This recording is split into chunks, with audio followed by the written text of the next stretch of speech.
What is with the peefs and the jorkins and the meefs and the jorkins? There's peefs jorking it and meefs jorking it and peefs meefs jorking it. What the hell? What the hell, chat, is going on with the peefs and the meefs and the peefs peefing it and salami hands in it? And what the effing piss? Chat, the hell's going on? Hello, Chathu. Happy Monday to you, everyone. Oh my goodness. It's so good to see all of you.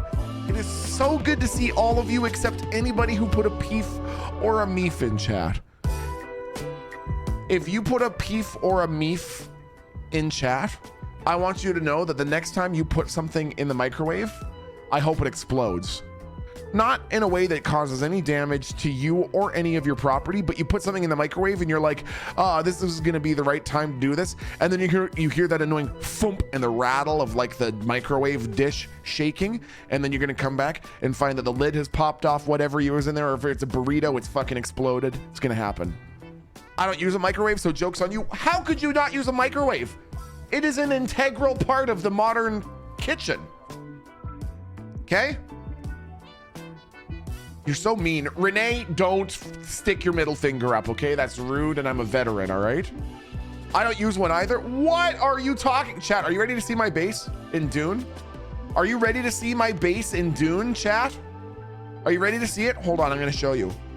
You ready? Ready for the big reveal? Here it comes, chat. Here it comes. Whoa! You got to admit, it's actually kind of cool. My thing when it comes to having Dune bases is I like to have huge pentashield, like big picture windows to look out at. And I always try to set my base somewhere that will have nice views through the windows. And it's actually... it works pretty well in terms of having thopters as well, because you can sort of fly in your windows. But is it the base with the structural issue? We called OSHA and the HOA on it already.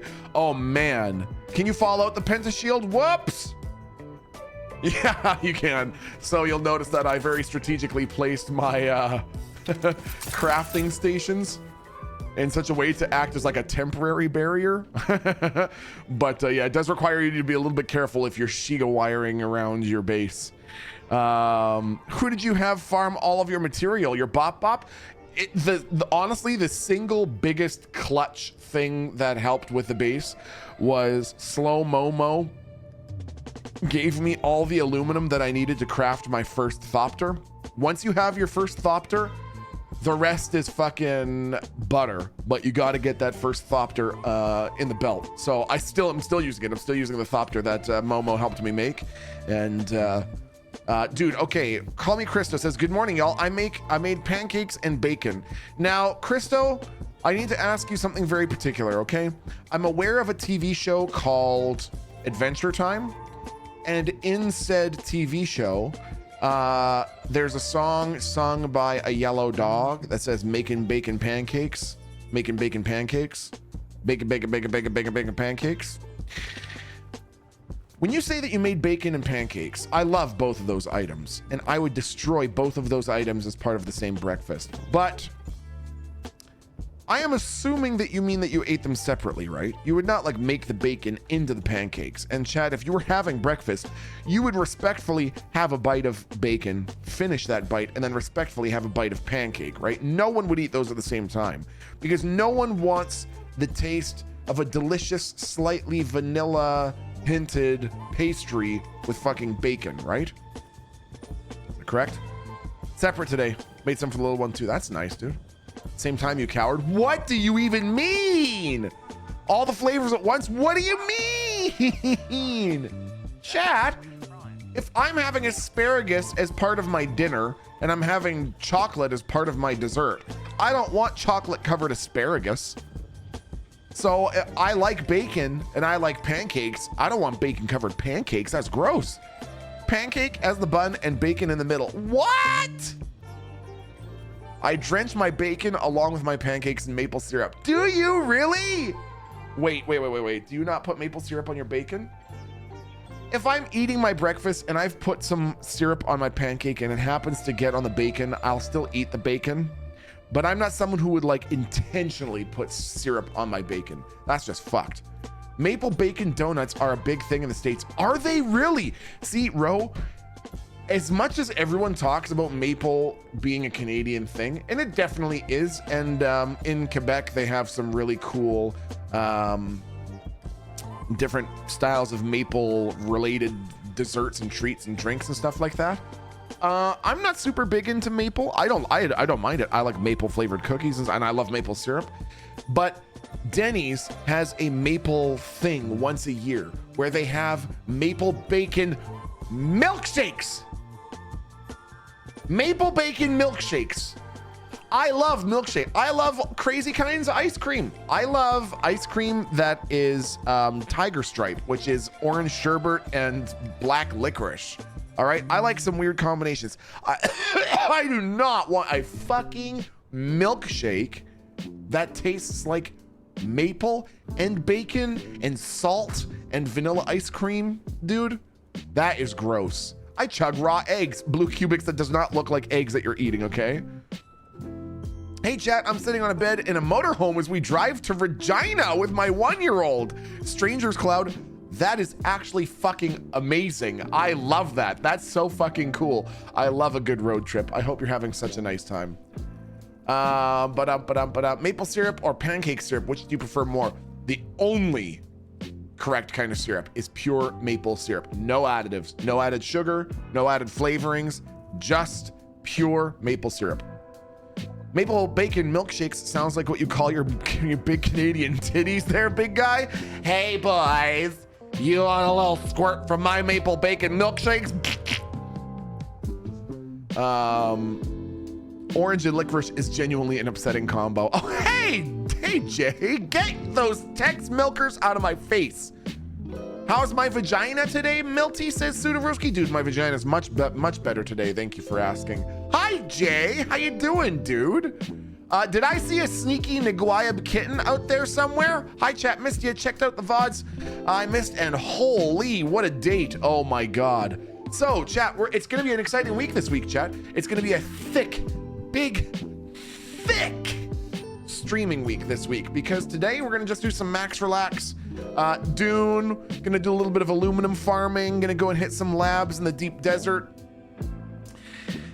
And tomorrow, Tuesday, we're having an ultra rare Tuesday stream because we're gonna be playing Peak with Djibouti Show and TechSmith, which I'm super fucking excited about. So that's tomorrow, Peak with Djibouti and TechSmith. I'm super fucking excited about it. And then we are also, of course, going to be streaming on Wednesday and Friday. Now, Friday, we're not going to be doing a Bop stream because TechSmith is doing his God Gamer Gauntlet this week, where he plays 6 different games a day, 1 hour a game all week, which means I think we might do Dune today, Peak tomorrow. And what do you think about GTA roleplay for Wednesday and Friday? Maybe Kiki Chanel one day, and we'll make Nacho Man ranchy salad the other day. It's gonna be fun. It's gonna be a good week. I'm excited about it. And Peef with Djibouti. No, not Peef with Djibouti. What was that one line the chatter said one day?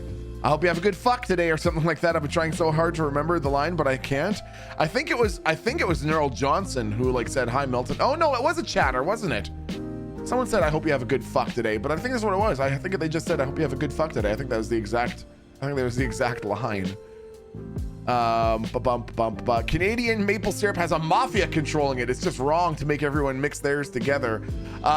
Yes. Oh yeah. The maple syrup thing in Canada is really fucking weird. It is a really weird offshoot of late stage capitalism.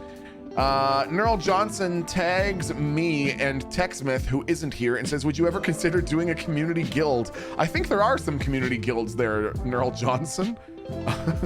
You fucking wiener. Milton's doing a stream where he just plays in the sand. Are we at least building a sand castle? Dude, sand castles are overrated. Okay, we need to come up with a new thing. Sand tunnels, sand caves, something like that, okay? We have a cheese mafia too. We have a cheese mafia in Canada? Man, is there no fucking relief for us? Okay, so first things first, we need to go and collect a little bit of jasmium. Well, jasmium, so we can craft some aluminum. Okay.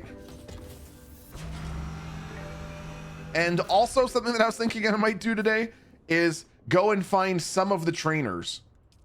Because what level am I now? I'm level 84 and I have spent 4 skill points. I haven't even unlocked a single other branch. I've just been ignoring 60% of the game's fucking ability thing, so we might do that too. But first we're gonna go find some jasmium.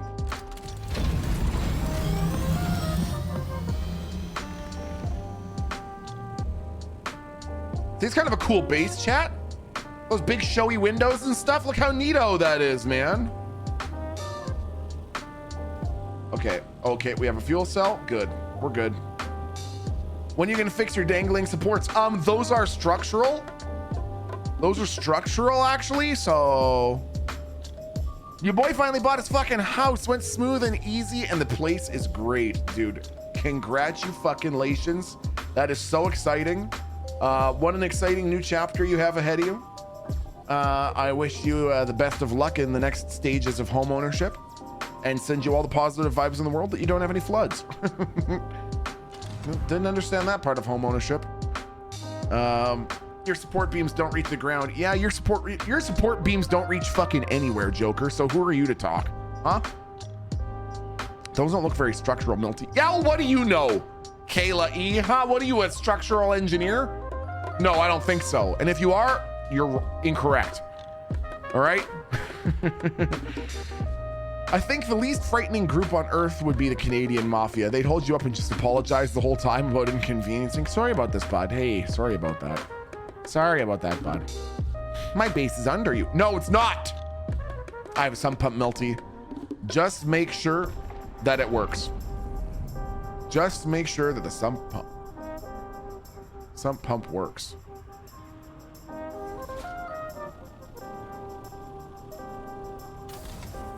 That there's no way we're going to get that spice out in the middle of the fucking shit like that. What the fuck? Get the fuck away from me. Get the fuck away from me.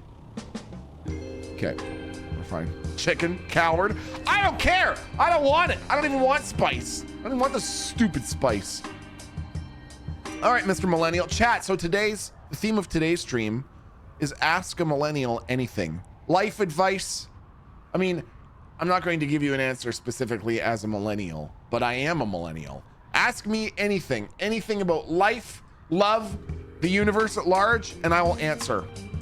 Okay, so Labat says, all right, Mr. Millennial, I have a question. It's Saturday morning when you're a kid. You jump out of bed to watch your favorite Saturday morning show. What cereal are you grabbing and what show are you watching? Cornflakes and Dragon Ball Z, dude. That was my combo. I don't know why. It's so bland. I get it. It's so fucking bland. Something just fucking slapped about ice cold milk. Ice cold fucking milk. And a bowl of cornflakes and a fucking episode of DBZ. Usually I'd be watching on, I think, Spike TV, and it was almost always one of the episodes from the first couple of seasons of DBZ where Goku is running along Snake Way. And I'd always sort of be able to gauge where I was in the DBZ cycle based on where we were at with Snake Way. Lucky Charms and Metabots. I downloaded so many episodes of Metabots to show Baby T-Pike 1, and I'm not gonna lie, I've never seen a single episode. I have never seen a single fucking episode. Whoa, is this?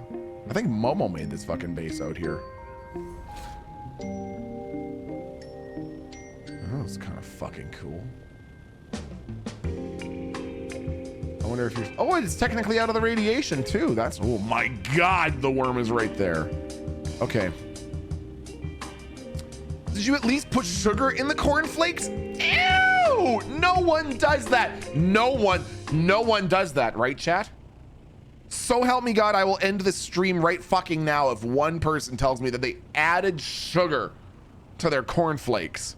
No. Okay, I'm done. I did it. No. What? Are you joking? Are you joshing me right now, chat? Chat, are you joshing with me? Are you jorking my Josh right now, chat? Are you grabbing me by the Josh and jorking it? I put bananas in mine instead of sugar. I've done cornflakes and bananas. Cornflakes and bananas is indeed a good combo. Bro, I even add sugar to my frosted flakes? What? Now, don't get me wrong. I understand the appeal of frosted flakes. I get it. I've had frosted flakes. I get it. But it's sort of like I wouldn't have sugar Cheerios. I would have honey nut Cheerios because I'll have some honey just nut a little bit into my Cheerios and I'll taste that, but not just sugar, not just the added flavor being sugar. You know what I mean? There has to be something. So if it's cornflakes, I could understand like adding like cinnamon sugar, but just sugar, just having sweet cornflakes, what is that, chat? You're better than that. You deserve more than that, chat. I'm also just gonna get caught up on Streamlabs real quick because I don't want to. I'm trying to be better about that. I'm just, chat, I don't know what it is. My old brain aging that I'm getting less good at multitasking. That can't be it. Valgina, thank you for the 44 months celebrating multiple anniversaries today, including Porker the Great and my 13-year wedding anniversary to the Turtle Dick Sanctuary. Dude, what the heck? Your 13th wedding anniversary. That's fucking crazy. Congratulations, man. Valgina, thank you so much for coming back for 44 months and congrats again on the many happy anniversaries. I hope you have just a killer 2025. Gallo, thanks for the 26 months, Gallo. This prime is not for Milton, it's for Baby T Pike 1. Please tell him, yes, son, that was a mango and poop does go in the potty. Thanks, love you, bye. It was not a mango, it was a fucking sweet potato, okay? It was a sweet potato. And he needed to be told that it was a sweet potato. He didn't believe me. He didn't give a shit. Even when I told him again and again that it was a fucking sweet potato, he never cared. But it was the truth. Aaron and I and Aaron's mom were in the living room the other day, and I was telling Aaron's mom the story about Baby T Pike 1 waving around his food pouch and saying when he was looking out the window and he was like, look, a dog. That's right, a dog. Look, a car. That's right, a car. Look, a tree. Yeah, that's right, a tree. And then he looked at me and said, look, a bitch. Excuse me? Look, a bitch.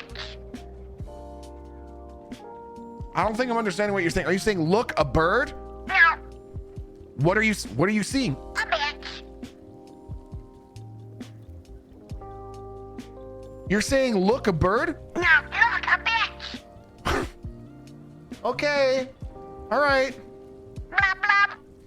Oh, you mean a fish? Yeah, look a bitch. Blah blah. Oh. That's one of our favorite little moments so far. I was not expecting that, dude. Oh, we gotta get out of here. We gotta get out of here.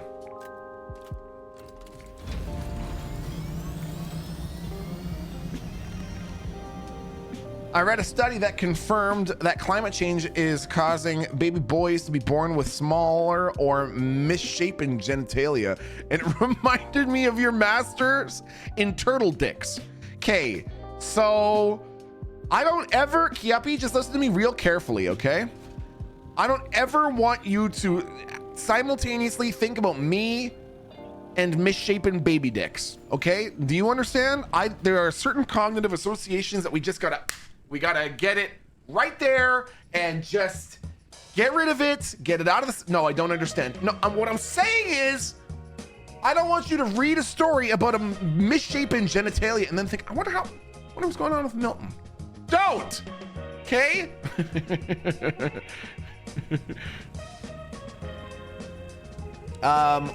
Okay, Chat, ask a millennial anything, any question, ask a millennial. Even if you put it in chat already, if I didn't answer it, just put it again, okay? Do you know why cornflakes was invented, says Side Soup. Side Soup, do you know, I actually do know why it was invented. It was invented by that dude who was certain, and I mean fucking certain, that the solution to all of society's woes is to stop people from masturbating. And the way to stop people from masturbating is to give them such a bland fucking diet that I guess his logic was that if you just feed the body so boringly that the body will just go, I don't even care about sex anymore, dude. Whatever, man. Dude, whatever. These cornflakes are so boring. I don't even care about fucking anymore. I don't give a shit. That's a real thing. He also, like, I wouldn't say patented, but invented certain kind of or made very judicious use of a certain kind of chastity belt for men. I'm not sure if you've heard about it before, chat. It's a belt with like one-way barbed metal spikes on the inside of it that you put around the upper thigh of the man. And the science behind it is that if a man becomes aroused and blood heads to the nether region, it will cause his thighs to swell and cause the fucking metal spikes to dig into his leg. And thus, so he thinks. I mean, to me, it just sounds like a kink. It sounds sort of like he's like, I want to be turned on and kind of stabbed a little bit at the same time. Okay, Joker says, corn pops or Nesquik cereal? Chat, listen, we got to have a conversation. I bet for a lot of you I bet for a lot of people born after 2000, corn pops probably not so much of a big thing. People born in the 80s and 90s, I know that corn pops are iconic, and I know that this is going to cause a rift between some of us, and I just want us to be able to move past this, chat. We can find a way together through this. If we stick together, we can find a way through it, because I fucking hate corn pops. Corn pops have never been good. They don't taste good. They don't make the milk taste good. They don't have a good consistency if you let them sit in the milk for longer than 60 seconds. They just suck ass, man. Corn pops are just a trash tier cereal. Like, if the god of cereal came down and told me, Milton, take 2 of every cereal and put them thusly, I would leave corn pops the fuck out. I just want you to know, chat. I'd leave it out. I would be like, I don't know what happened. What? What? Someone left corn pops behind? Oh, but I like those so much. Oh no. I'd fucking leave them behind, chat. But the issue with Nesquik is that it's made by Nestle. If you don't know why I have a problem with Nestle, just Google Nestle North America water rights, Nestle Africa nursing mothers, and just a little bit of Google work will show you why I have a problem with that company.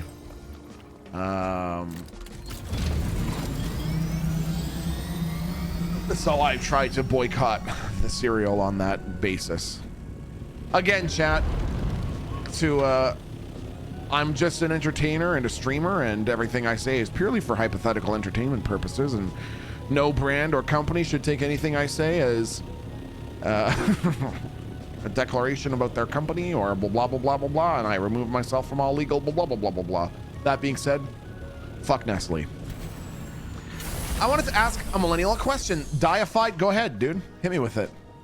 I mean, what giant company isn't evil, though? It's kind of hard to get away from it without paying 4 times as much. Man, I know, dude. Society's just got to turn the corner on this fucking thing, man. It's gonna happen. We're in the birthing process right now. Change is coming, but hopefully labor is not too drawn out before it gets here. Did that say my storage was full? It did say my storage was full. Okay. Sadly, corporations have a fiduciary responsibility to shareholders and not humanity at large, dude. Exactly.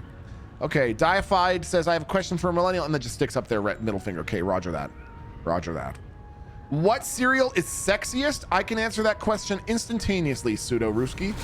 The cereal that is the sexiest by far is Count Chocula. Nothing comes close. Come on. Nothing comes close to Count Chocula. The sultry tones of Count Chocula himself, you know, suggestively shaped marshmallows. Okay, Chewy says, AI Google says, okay, let's see what AI Google says. Remember to take anything that AI Google says with a mountain of salt, not just a grain of salt. AI Google says, Nestle has faced significant criticism regarding its water extraction practices, particularly in North America and Africa, with concerns raised about water rights, sustainability, and community impact. In North America, Nestle, now Blue Triton Brands, has been involved in disputes over water permits and extraction levels, especially on indigenous lands and in drought-stricken areas. In Africa, Nestle has faced accusations of prioritizing profits over community access to clean water, with critics highlighting the company's role in water privatization and its impact on vulnerable populations.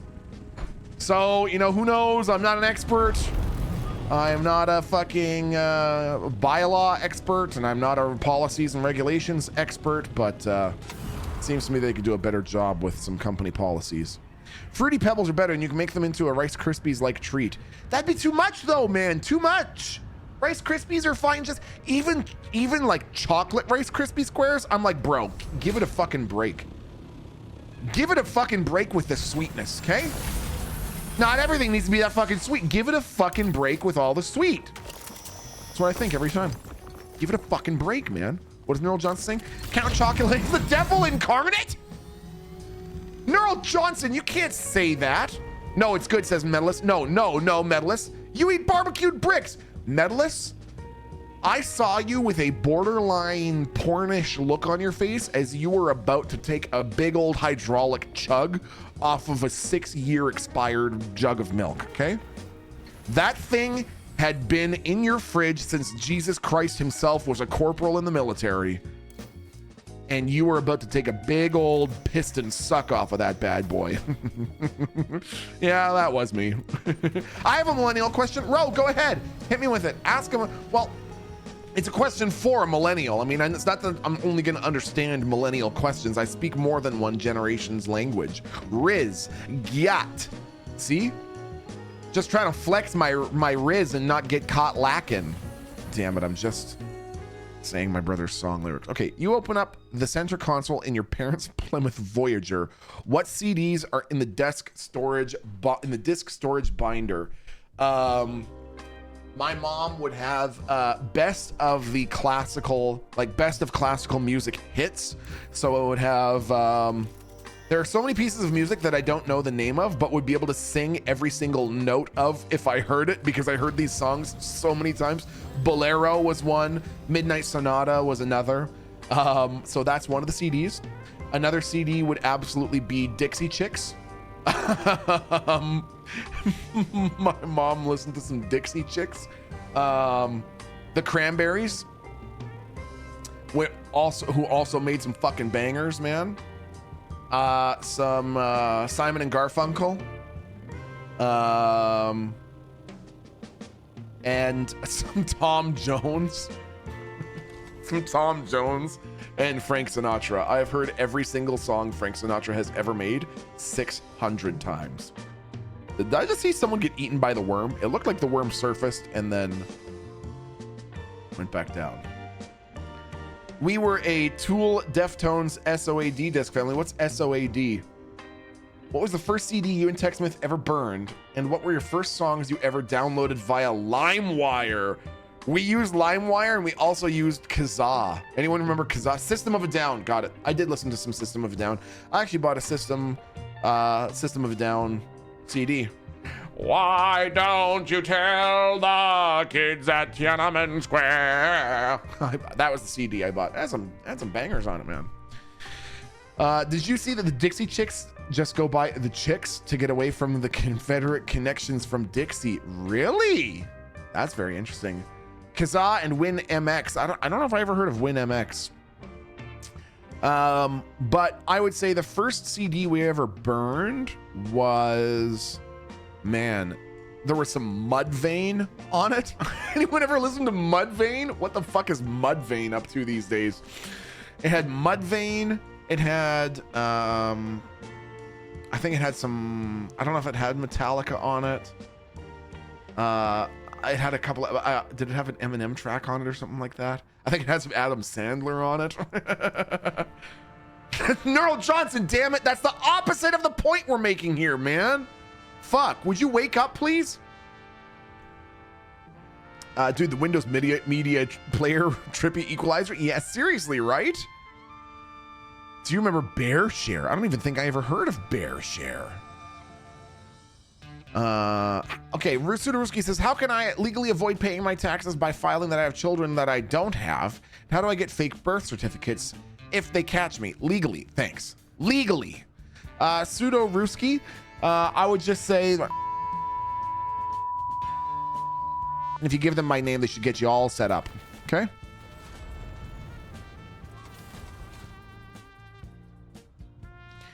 No problem, man. Ba-bum. I have a question. Fuck, marry, kill, snap, crackle, pop. You know, I could not I wouldn't be able to visually identify the cartoon character mascots for Rice Krispie squares visually, but I feel like all three of them would be very supple lovers. You know what I mean?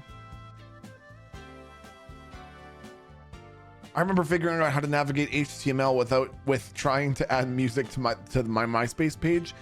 I remember the first time I ever used MSN Messenger. Not even the first time I used MSN Messenger. I remember the first time I watched TechSmith use MSN Messenger. I was so fucking mesmerized. I remember sitting and watching him for like an hour and a half because my fucking infantile mind could not comprehend that he was typing and someone else somewhere else in the world was getting the message and reading it and then typing back. It blew my fucking mind, man. MSN Messenger was goated. Going from AIM to MSN, I was like, this is the future. Seriously, right? And now you're streaming. I know, right? If you tried to tell 10-year-old me that this is what I would be doing for a career 25 years later, 10-year-old me would have shit himself to death. I would never have believed that. Okay, while that's cooking, we're gonna go get another load of jasmium. Jasmium. One more load. Just one more load, chat. Just one more jasmium load, okay? Refuel our little thopter. Okay, chat, hit me with your more questions for a millennial. You can see clearly I'm qualified to provide authoritative answers on any question you could possibly come up with. So hit me with it, chat. I have a serious question for a millennial. Go ahead there, Hannah Noel. Hit me with it. I have a serious answer for you.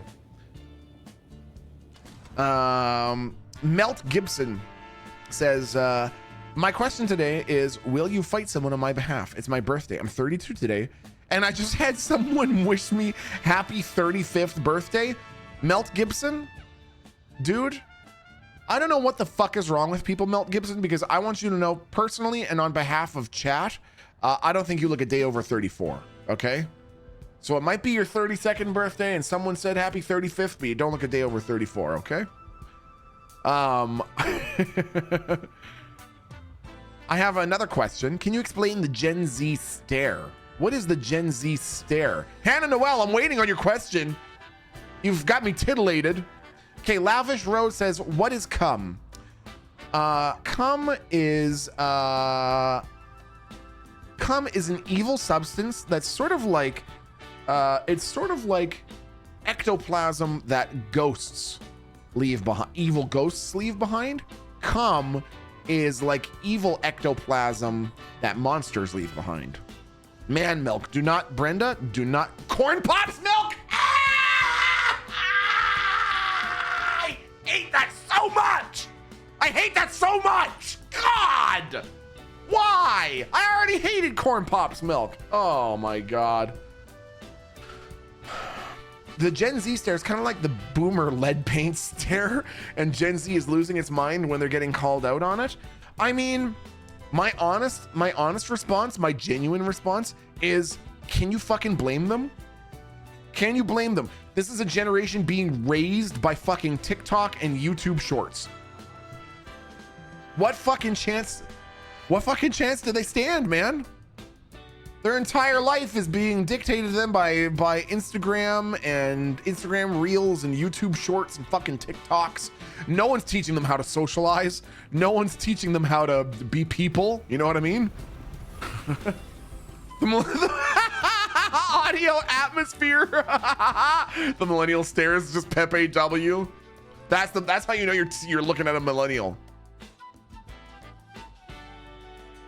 Oh, what's that? Another major international crisis? Oh.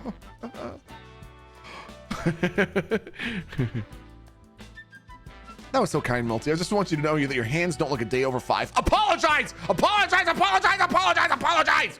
Apologize! Say you're sorry! Say you're sorry in chat right now! Say it! Say, I'm sorry, Melton!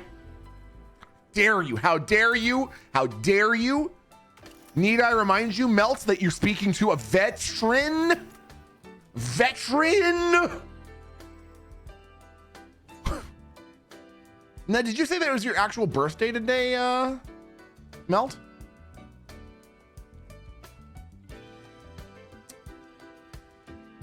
It's your actual birthday today, Melt? Chat, can you do me a favor and put some Feels Birthday Mans in chat for Melt? Melt, happy freaking 32nd.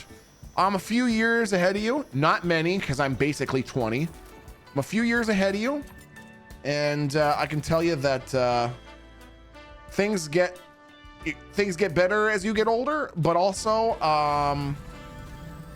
if you like to pull off any particularly daring culinary risks, they get a little bit harder as you get older.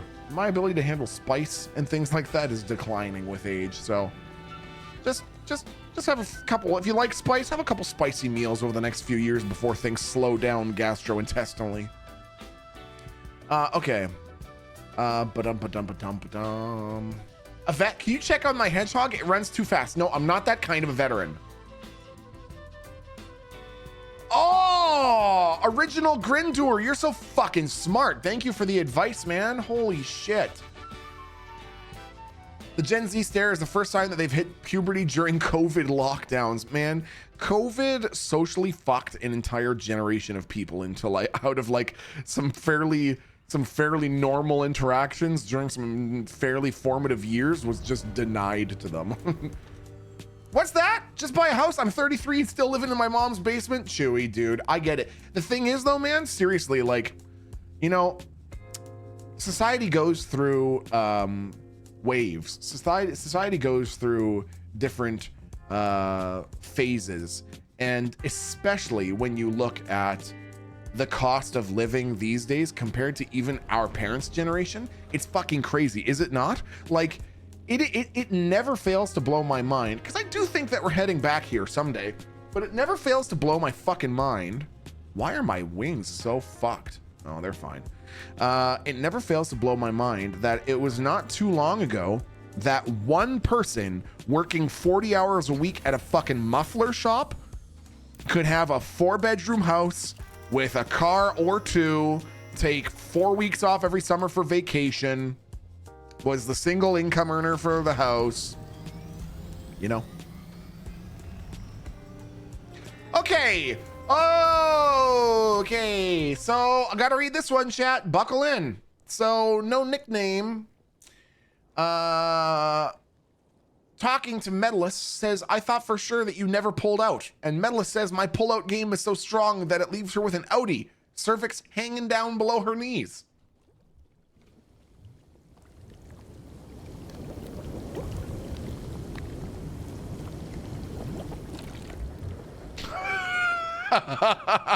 There's the millennial stare.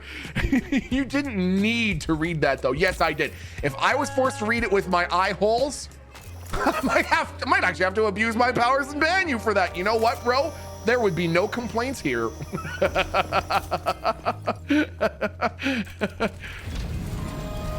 If it happened, I would look at Medalist like my loyal samurai who went a step too far. Bro, please do it, please do it. Hey, I've got a friggin' question for you. Why you gotta be so nice and caring for others, huh? You're going live. Announcement messages are borderline heartwarming. Watch it, bud. You know, I think that every single person on the planet could do more and benefit more from other people being nice, or from being nice. You know what I mean? Like, I think that it's unfortunate that a lot of the bro chacho Chad fucking alpha male shit that is getting pumped into media these days really sort of emphasizes this idea of just look out for yourself, just look out for number one. Who gives a fuck? You know, who gives a shit what anyone else wants or needs? It's all about you. Oh, dude, that's such a good piece of advice, Grindor. Fuck, man, what a lifesaver. And I just fundamentally disagree. I think that I do quite a bit in when I'm not streaming and when I'm not doing dad T-Pike 1 or husband T-Pike 1 stuff. I do a lot of reading about different philosophers and shit like that. A lot of pretty dry stuff that I'm sure people would consider to be pretty dry. And one of the people whose writings and philosophies I think is very interesting is actually the father of our dear Neural Johnson, and that is a guy named Federico Fagin, who is the creator of touchpad technology and the creator of the first ever neural net.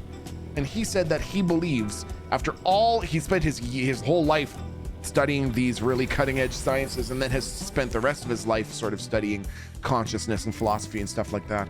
And he basically said that he genuinely believes that the highest aspiration that humans can, you know, aspire to is cooperation.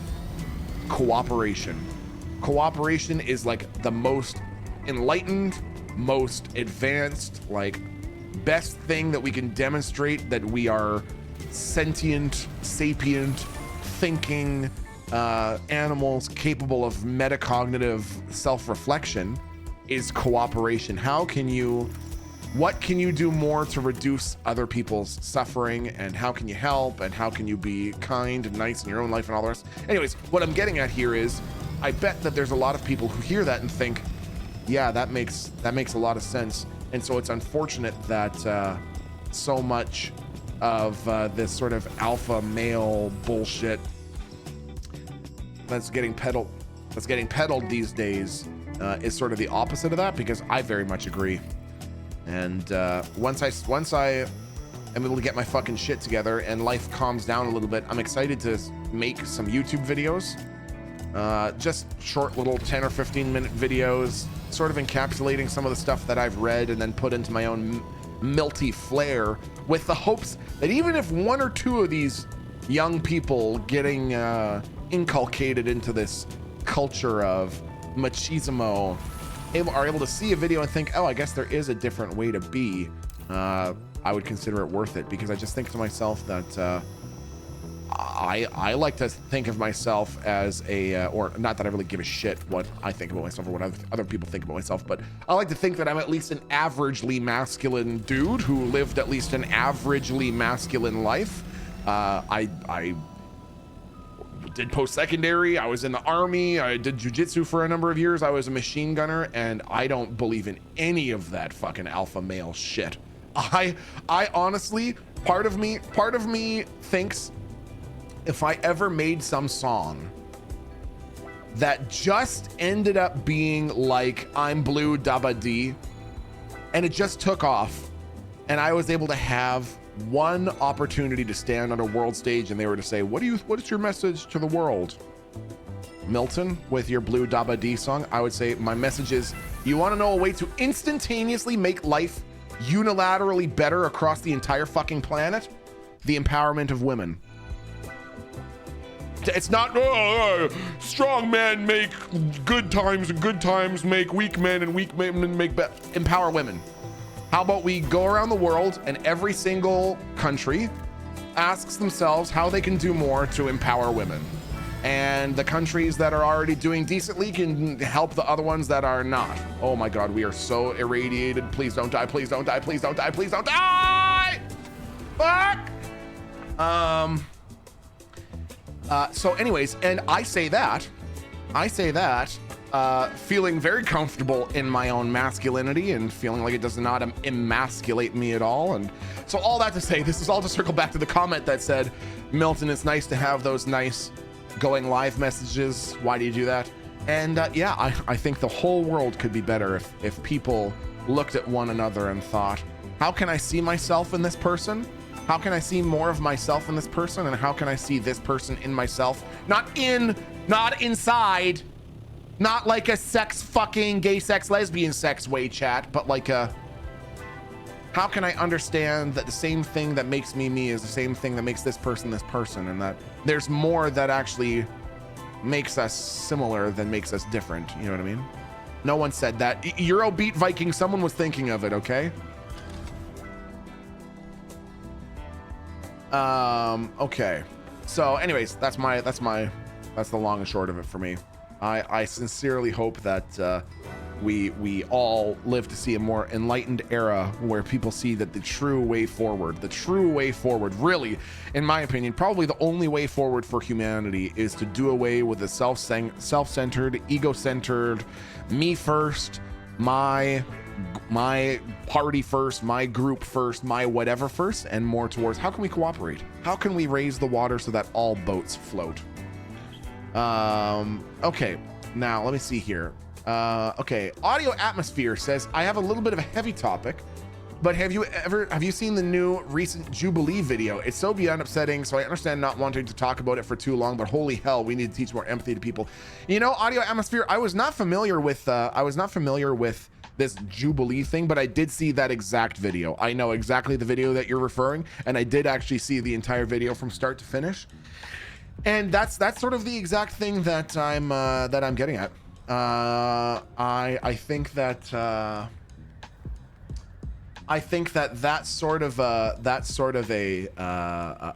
like I hope to be a voice that advocates that those sorts of philosophies, the philosophies of I don't give a shit, yeah, kick everyone out who isn't me, and I don't give a shit because it's never going to happen to my in-group, and I don't give a fuck anyone else, I don't give a shit about them. That sort of mentality needs to stop being celebrated. You know, we're in such a weird state of society and culture with the internet, where I know that a lot of you have seen this. People who frequent social medias, I'm sure you will have seen that there's an entire phenomena that I've never even fucking heard of before called rage bait. And rage bait, nice. Rage bait is literally just people saying shocking and offensive things because it'll just drive engagement, right? So I'm not saying that that's what that person was doing in the Jubilee video, but I think what I'm getting at is more so that there are still, it's not very uncommon to find recesses on the internet where those sorts of ideas being espoused is something that is celebrated. And yeah, so I literal nightmare, blunt rotation, horror beyond human comprehension. Yeah, I just think that, like, let me think of a way to articulate it. Like, I don't believe that the correct thing is to be hateful towards a person like that, but I don't think that there is. I just think that, like, how can I word it? Like, doing anything to facilitate or support or encourage those ideas is just something that nobody should do. You know what I mean? The correct way to be towards those people is to ignore them completely and and have no idea who they are, like me. Yeah, totally, dude. It's not just that it drives engagement. Some people literally get off on pissing people off and getting them riled up. I know from experience, Jay. It's so true, man. And it really takes advantage of innate human tendencies. So a little bit of biology, a little bit of human psychology for you here, chat. there was a really interesting study that was done a number of decades ago. And basically what they were trying to establish is what is the influence that, what influence does the news have with the way that information is presented to you? And what they had was they had a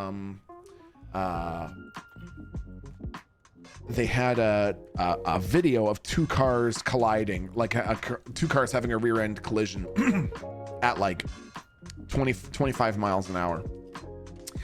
And there was no significant damage or anything like that. And that was the video.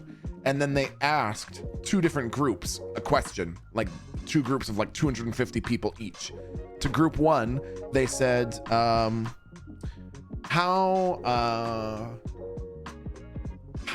basically they said, let me think if I can remember it. How fast do you imagine or what speed do you imagine the vehicles were traveling before the event that transpired in the video?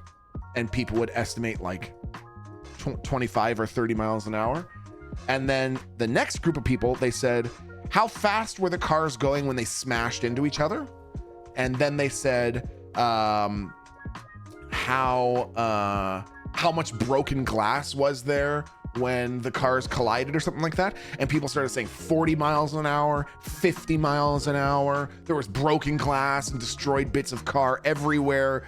So it just goes to show you that, if you try to inundate people with language that is biased in a certain direction, that, just like J Reality said, it stokes up all those feelings and they start having the fight or flight and the adrenaline and all that shit. And it's weird, man. It's like showing people a horror movie and they can't look away because they want to find out what's going to happen next, but it's just real life. It's fucking weird, man. There are no evil people, just horribly misguided people. Some misguided people need to be removed from the pool to protect everyone else, but this perspective helps me immensely. I think that I do think that there is a huge amount of truth. There's a huge amount of validity to the idea that hurt people.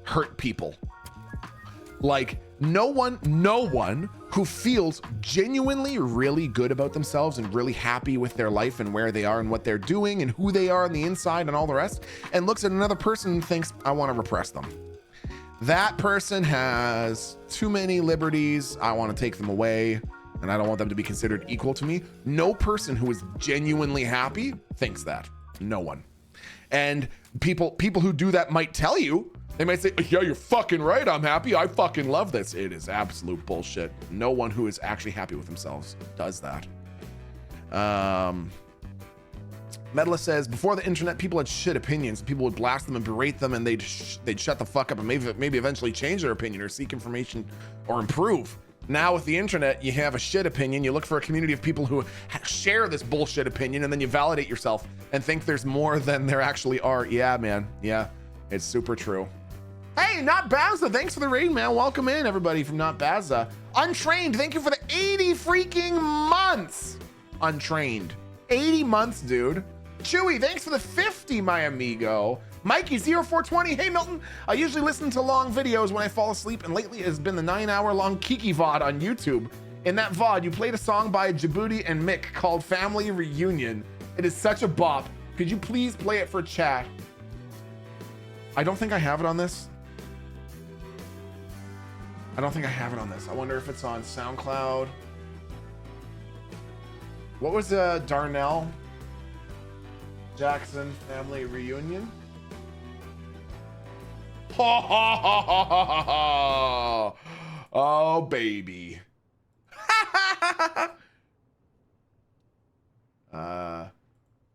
Fuck off. Fuck off with that. Darn now. With that thick shit. Yeah. Brought the whole fam out. And you know what we about. It's about that gang shit. Yeah. Let's go.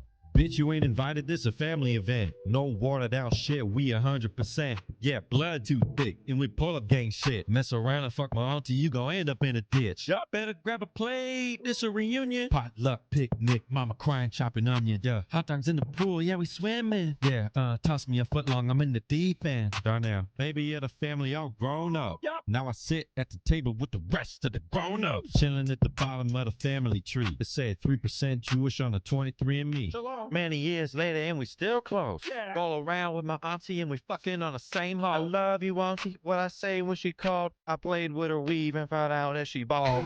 Pull up to the porch with that barbecue pork. Had me crying on her shoulder cause I couldn't play sport. Oh. She been feeding me, yeah, she know what I need. She was breastfeeding me till I was 13. Oh. Better grab a plate, it's a reunion. Potluck, picnic, mama crying, chopping onion. Yeah, hot dogs in the pool, yeah, we swimming. Yeah, toss me a foot long, I'm in the deep end. How many times I gotta tell you motherfuckers, you only take one hot dog each? Get on my team. Baby, get your man, cause you're grabbing my titty. Got me up against the wall and it beating my pussy. Hot dog in my hand and you know I'll be snacking. When the haters pull up, you better be blasting. Keep talking shit, the family will pull up. Yeah. I hear acting a fool, we all uncut. Raw like your daddy was in my bed. Huh? Robbed you for your shit, now you're shaking your head. Got more problems than you can count in your hand, but walking around with pockets filled with the bands. Better grab a plate, this a reunion. Potluck, picnic, mama crying, chopping onion. Yeah, hot dogs in the pool, yeah, we swimming. Yeah, toss me a foot long, I'm in the deep end. Bitch, you trying to pull up to the party like you family. I don't recognize you. Bitch, you ain't invited, this a family event. No watered down shit, we 100%. Yeah, blood too thick, and we pull up gang shit. Mess around and fuck my auntie, you gon' end up in a ditch. Gang shit. Dude. How is he so fucking talented, man? Now we gotta listen to this one. We just gotta listen to this one, chat. Jerry Curl. God damn. Hey y'all. How you doing? Doing all right, man. Good to see you. Back to back Djibouti bangers. Come over here, bitch. Give me a hug. All right, all right. Having ourselves a party. Yeah. I know it's been a long time. Don't you owe me some money? I gotta go, bro. Oh, okay then. You want a link to that Just song? hanging out, hanging out. Come on. Hanging out with my family. Having ourselves a party. Yeah. Hanging out, hanging out. Come on. Hanging out with my family.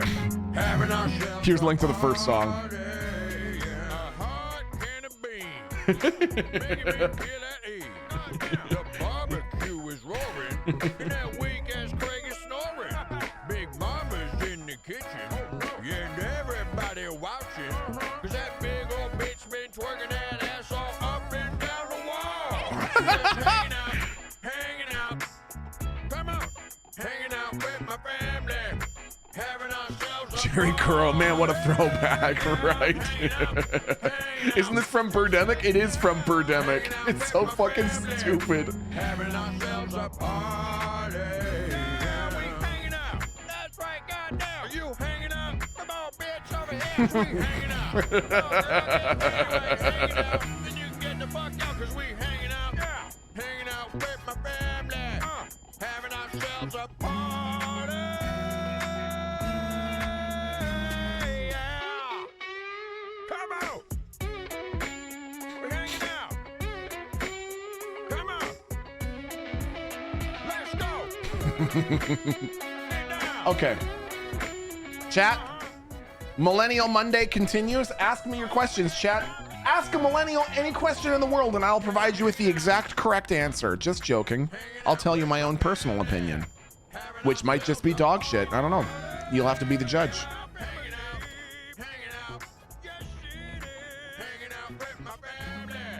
Okay, I'll put that in there. And we'll put that in there. Okay, the old milk baker says, I don't have a question as an even older millennial, but I do want you to know my wife and I added a new pup to our family yesterday. I'm so stoked. Please tell me everything about this pup. What kind of dog is it? Oh my God, how old is it? So cute. Hannah says, can you ask Erin T. Pike one if she would be comfortable to pop in one day and just tell us that she loves us and that she's proud of us? Doesn't even have to show her face on camera. I think a lot of us would love to hear a mom tell us that. Hannah, yeah, I will absolutely tell Erin that I'm certain that she would be down. 100 peasy. Okay. What is objectively the worst car color? Puce. Puce is the worst car color. A boy corgi to go with our girl corgi. He's just about 5 months old. I posted some quick poorly taken pictures in Discord pet channel yesterday. Oh my god, so fucking cute, man. Oh, I love it. New pups is such an exciting time. Okay. What? Puce chat. Okay, I'm getting my degree results tomorrow. Will I pass? Lavender Courage.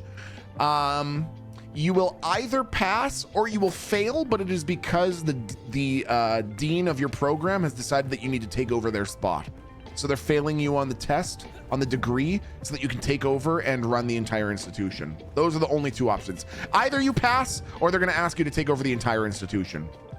Do you have advice for someone on the last 2 weeks of their awesome job because they're moving across the East Coast from their family to go to graduate school? Okay, do I have advice for someone on the last 2 weeks of their awesome job? I would say blue skies only. The best thing, or what I would recommend is basically two things. And keep in mind, these are just things that I would do. This is just my advice. One, if you have any ability to bake, it might be nice to bring in some baked goods on like your last day, or maybe the Friday before you leave. If that's not something that you'd be super into, to go to a grocery store and get some, like, go to the bakery section and get some cupcakes or something like that, depending on how many co-workers you have. If you're in a pool of 150 people, it might be difficult, but if there's like 5 to 15 other people, get a little baked good for them or something like that. This is an awesome job that we're talking about, chat. This is why I'm recommending this. And to the people within the administration who you think are fairly good, like good people who you had a good experience with and learned something from and all the rest, provide them with an email address and just say, oh, you know, just in case we can stay in touch professionally in the future, because that was how I got my job as a biologist. That was how I got my job as a biologist when I graduated university. Every year that I finished a year at university, I would go into this business in British Columbia and say, do you have a spot for like someone in their second year of biology? And they say no, but thanks for coming in. And then the next year I'd say, do you have a job for someone in their third year of biology? And they say no, but you know, thank you for coming in and we'll remember you. And after my fourth year, I said, I'm still going to do my ocean sciences minor. Do you have someone who's just done their fourth year? And they said, no, but thank you for coming in. And then when I'd done my degree and done my minor, I wrote them an email and said, do you have any interest in hiring someone with a full degree in biology? And I had a job like 2 days later. So just keeping some of those connections is cool. It's something that you can float an email off to every once in a while if you have a question related to your profession. Reconnaissance says, what has been the best and worst parts of having kids? Partner and I are going to start trying within the year, and seeing so many horror stories of miserable parents is intimidating AF. Bree, that's a great question. I would say that, let me see. You know, I wouldn't even necessarily say that there's a worst part. I don't really think that there is. Because I think when Erin and I decided to have a kid, we sort of understood that it was going to involve a huge change in our life. But I would still say that maybe the part that people would find challenging is that they really don't grasp how much it's going to change your life, particularly in the like short to medium term. Sure, things might go back to a routine that you're more familiar with after a while, but especially with having young kids, it really is quite a change in everything that you're used to. When you go to bed, when you eat, you know, your average levels of stress, all of these things are different, and in a way that I don't think a lot of people totally grasp when they go to do it.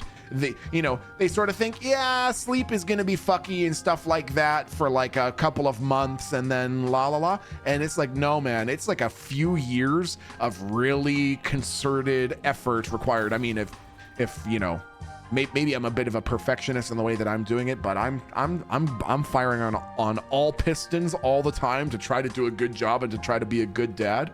So that's what I think I would say, is that having kids is less like a really intense 3-month basic training and more like you've got to be prepared for a lifestyle change for a few years.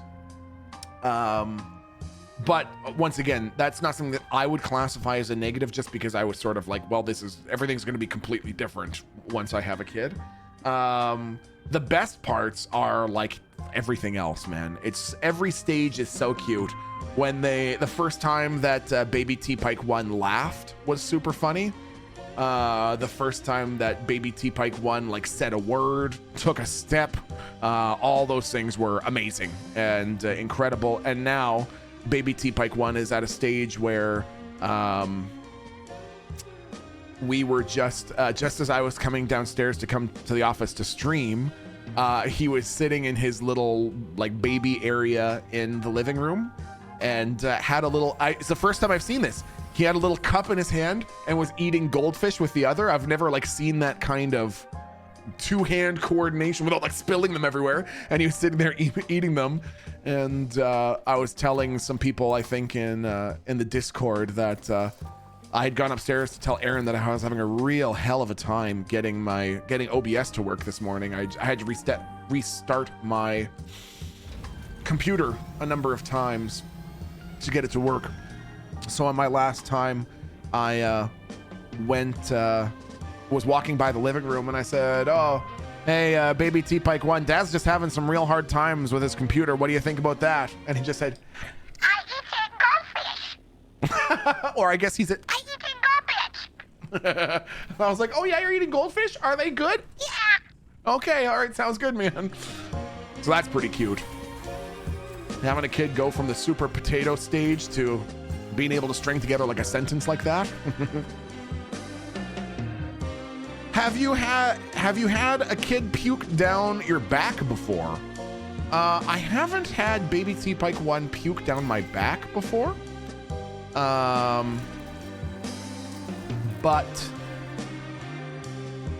I have had puke most other places, not in my mouth. I watched enough AFV growing up to understand that if I fucking held my kid up in front of my face, he would definitely just vomit straight down my open mouth. So I've never done that. Never had a kid puke in my mouth, thankfully. And if I'm lucky, I'll live my entire life without having a kid puke down my throat. But, I've only got a little bit of baby puke on my shirt. Yeah, okay, that's fair. Oh shit, AFV was my childhood. Right? I'm telling you, man. Okay, Nutter Butt Squatch says, is there a collection that you had as a kid that you got rid of that you wish you'd held on to? Example, Pokemon, Pogs, etc. Dude, yes. Nutter Butt Squatch. I definitely had a huge collection of Pokemon cards that I gave all away a few years after I got them. But I also probably have 400 G.I. Joes. Somewhere probably in my mom's basement, I have 400 G.I. Joes that I should take out and see what condition they're in. Most of them are beat to shit. They'd probably never be able to be resold. Their fucking thumbs are snapped off and they're broken in half and shit like that. But G.I. Joes and G.I. Joes I still have. Pokemon I got rid of. Ricky Vin says, is there any tech that you miss from when you grew up? For me, I really miss my Walkman. When mobile phones had buttons, and I miss going into a shop and looking at CDs and DVDs. Ricky Vin, that's a super interesting question. Erin super agrees with you about having a phone that has buttons on it. Erin loved her BlackBerry specifically because it had a tactile keyboard. So you are in good company with people who miss having actual physical buttons on phones. That was one of the biggest deterrents for me in terms of looking at getting a new vehicle. I'm starting to get to the stage where my current vehicle is almost 15 years old, so it's starting to show its age, and so I'm looking at having to eventually move on to the next thing. So many fucking vehicles these days, chat, have no buttons. They have a touch screen. I don't want a touch screen. When I'm driving down the fucking 407 and I'm trying to avoid people merging into my lane with their turn signals, I don't want to be staring at a fucking screen, seeing if I'm pressing the iPad button for the right thing to turn on my AC. I want to feel a knob. I want to crank my knob. I want to grab my knob and I want to twist it, chat. Okay? I can still smell a Blockbuster. Row!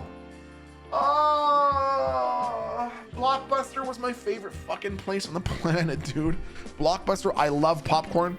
I love movies. I love video games. So having a store that basically just sells those three things was my fucking jam. Oh my God. I just old popcorn and weird carpet.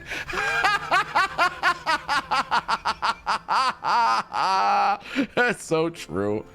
Your Bop loves Blockbuster a little too much. Yeah, we don't talk about that, okay? I told Erin that story. She fucking laughed so hard. Have you heard this new crazy law in the US where if they can see that your hands are not on the wheel of your car for any reason, touchless or buttons or whatever, you can now get fined? Really? Really? They're really like mandating the 10 and 2 thing, hey? That's crazy. Did you also rent a porno from Blockbuster and then return it 20 minutes later? I can honestly tell you, I don't think I've ever paid for porn. I think I've always understood where to access it free. Not even pirating. It wasn't like I pirated it online or anything like that. I just understood where to access it for free, and thus never felt a need to spend real money, make eye contact with another human being. I could simply hide my head in shame, get my business over with, and carry on with my day. You should show Aaron the Titan Pocket 2. I'm gonna Google this right now. Titan Pocket 2 phone. Whoa, dude. That is a fucking legit looking phone. I'm actually gonna tell her about that. She'll actually probably be interested in that. Oh, Volkswagen's bringing their buttons back. Let's go, Volkswagen. Okay, Joker5950 says you keep insisting on never having had baby or kid puke in your mouth. Are you implying that you have had adult puke in your mouth? So chat, when I joined the army in 2014 and I joined the infantry, there were certain things about joining the infantry about which I was not fully aware. Some of these traditions sort of became clearer to me as time goes on.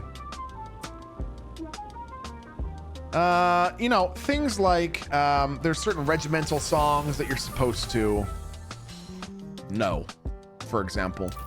One that we had to memorize that I don't remember the lyrics of just because it was actually weirdly not integrated into our course properly, but is very much a regimental thing. It's a song called, you can look it up on YouTube. The song is called It's a Long Road to Tipperary. Little traditions like that. And my journey through the military was varied and mysterious and had a lot of unexpected twists and turns all the way from beginning to end. A lot of weird things. Remember when those two untrained privates got so drunk at a house party that they stepped outside for a smoke, and then when they went to go back into the house, they were drunk and had wandered down the street a couple of blocks, and they just walked into whatever house they were in front of, and a 6-year-old girl woke up and started crying because there were strange men in her house, so they grabbed her and started shaking her. So her grandfather woke up and tried to intervene, and they punched him in the face. That happened when I was in the army, and I got punished for it. Me and all 70 other soldiers got punished for that little doozy. So, one of these things that they don't really prepare you for, it's called New Guy Games. And New Guy Games, when I got in, was basically you have to do as much exercise in about an hour and a half as you can while drinking beer the whole time. You have to have a beer in either hand, and you have to be drinking the whole time while you're doing exercise. And the exercises are things like 100 body weight squats, followed by 100 laps up and down the main floor stairs, followed by 100 push-ups, followed by 100 burpees. And the entire purpose of this, just Jaspo says in chat, the Y chromosome is so fascinating, isn't it? The whole point of this is that there is no way for you to drink that much and work out that much without throwing up. You can't do it. So you're working out and you're working out and you're working out. Finally, as you're about 70 burpees in, you just start throwing up. And you think you're supposed to stop or go to the washroom or get a bag or whatever. No, you are supposed to continue doing what you're doing and throwing up. So everyone's working out and vomiting and drinking beer and vomiting and drinking beer and vomiting all over the place, all over the hallways, all over themselves, all over each other. And at the end of this New Guy Games, I had just been showered off by a friend of mine and was walking down the hallway, and there was a collection of guys who'd been in the unit for quite a while, and they were staring at me, and I said, "Oh man, Private Milton, you're kind of fucked, hey?" And I said, "Oh, I'm not fucked, whatever." To this day, I don't even really remember what my response was, and it doesn't really matter because my friend, I'm gonna say his name. He's actually been here. He's been in the stream before, and he's got a fucking awesome name. I don't think he'll mind if I use his name, and he might even be lurking and jerking for all I know. His name is Macabingle. What an awesome name. Macabingle was also part of this New Guy Games, and he didn't drink alcohol, so he drank half a gallon of almond milk. And right before we done New Guy Games, he ate an entire rotisserie chicken.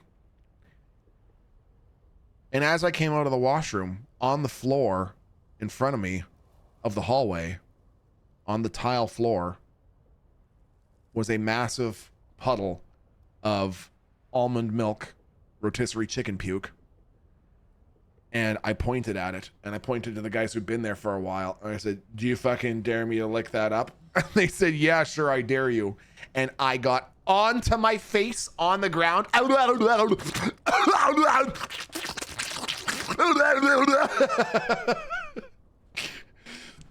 of the guys threw up on the spot. On the spot. There was a garbage can in the corner of the hallway, and he threw up on the spot. And that, I'm not even joking, chat. I swear to you, cross my soul, hope to perish. That is 100% true. That actually happened. That's a real story. I really did that. And if Macabingle shows up in chat again sometime, I will ask him without even coaching. I'll say, "Do you remember throwing up in New Guy Games? Do you remember what happened?" That's a real thing, chat. So yes, it is true. I did have adult puke in my mouth at one point. Someone else's adult puke in my mouth at one point. That did happen, okay? In my defense. Sometimes you say words that I'm not a fan of. Neural Johnson says, "Had to hear this." Chat, what am I supposed to do? It's New Guy Games. I'm trying to establish myself. And instead of being established as like this hardcore newbie, I instead got the nickname Private Puke and Lick, and that stuck with me for about 8 months. I was like exclusively referred to Private Puke and Lick. That's a real thing too. That's a real thing. That was really my fucking name. That was what they called me. Oh, that's where that came from. That's where that nickname comes from. That's where it comes from. Milton, what went through your head to make the words, "Do you dare me to lick that up"? Like, what was the mental process? Being genuine, side soup, I think part of it was like, I have just finished puking and drinking so much beer that I don't give a shit about this. But they just made us suffer, and if I can do the smallest thing to gross them out, I will. Like, if I can get back at them in some small way, I'll do it. And so I thought, I know, I will lick up another man's vomit. That'll show them. Like a normal person would, you know? Like a normal impulse. And we're bringing it back. Private Puke and Lick. This place is a prison. Imaginary, come on! Hey Milton, I'm eating. Could you describe the puke in detail? Chat. It's a Millennial Monday. So ask a millennial any question about life, love, the universe at large, and I'll answer it for you with the correct answer. Do the puke beans bring back memories? You know, by the time I got to basic training, I had already been exposed to so much vomit from my time as an RA working for the university that it just didn't have the same effect on me anymore. Just so you know, this story didn't make my eating my afternoon yogurt very nice. You know, that's totally fair. My bad, man. I've only told that story once or twice before.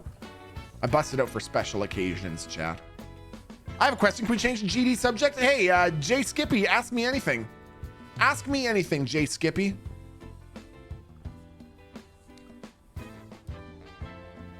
Do you know about the Freedom Flotilla? Very indirectly. And my goodness, it sounds like an incredibly troubled part of the world. And I hope that, I hope they can fucking resolve things soon, man. There are some stories from which I will walk away from the screen. That's so fair, man. How do I unsubscribe from this story? Please tell me you're on the Classy Pack server. Tylenol, I'm actually not on the Classy Pack server. I'm just on a different chill community server. I have not yet really dipped my feet into the hardcore PvP world of Dune. I just wanted to have a private experience, which is why we're where we are now. Okay, so I got that. We made some duraluminum. Now I think what I want to do is, and we've got a Mark V. We could use a new Power Pack Mark V. Do I have the recipe for that? No, I do not. Irradiated slag. Where do you get irradiated slag from? The ships in the area down there, isn't it? Like these.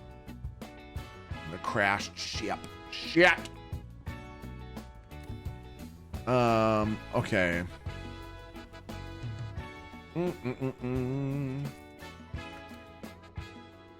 Well, eeny, meeny, miny. We gotta learn Benny Gesserit, chat, okay? Dune Awakening, Benny Gesserit trainer.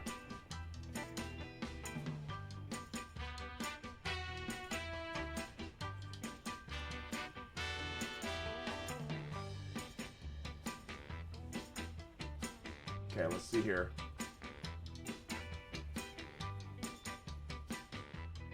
Helios Gate. Okay.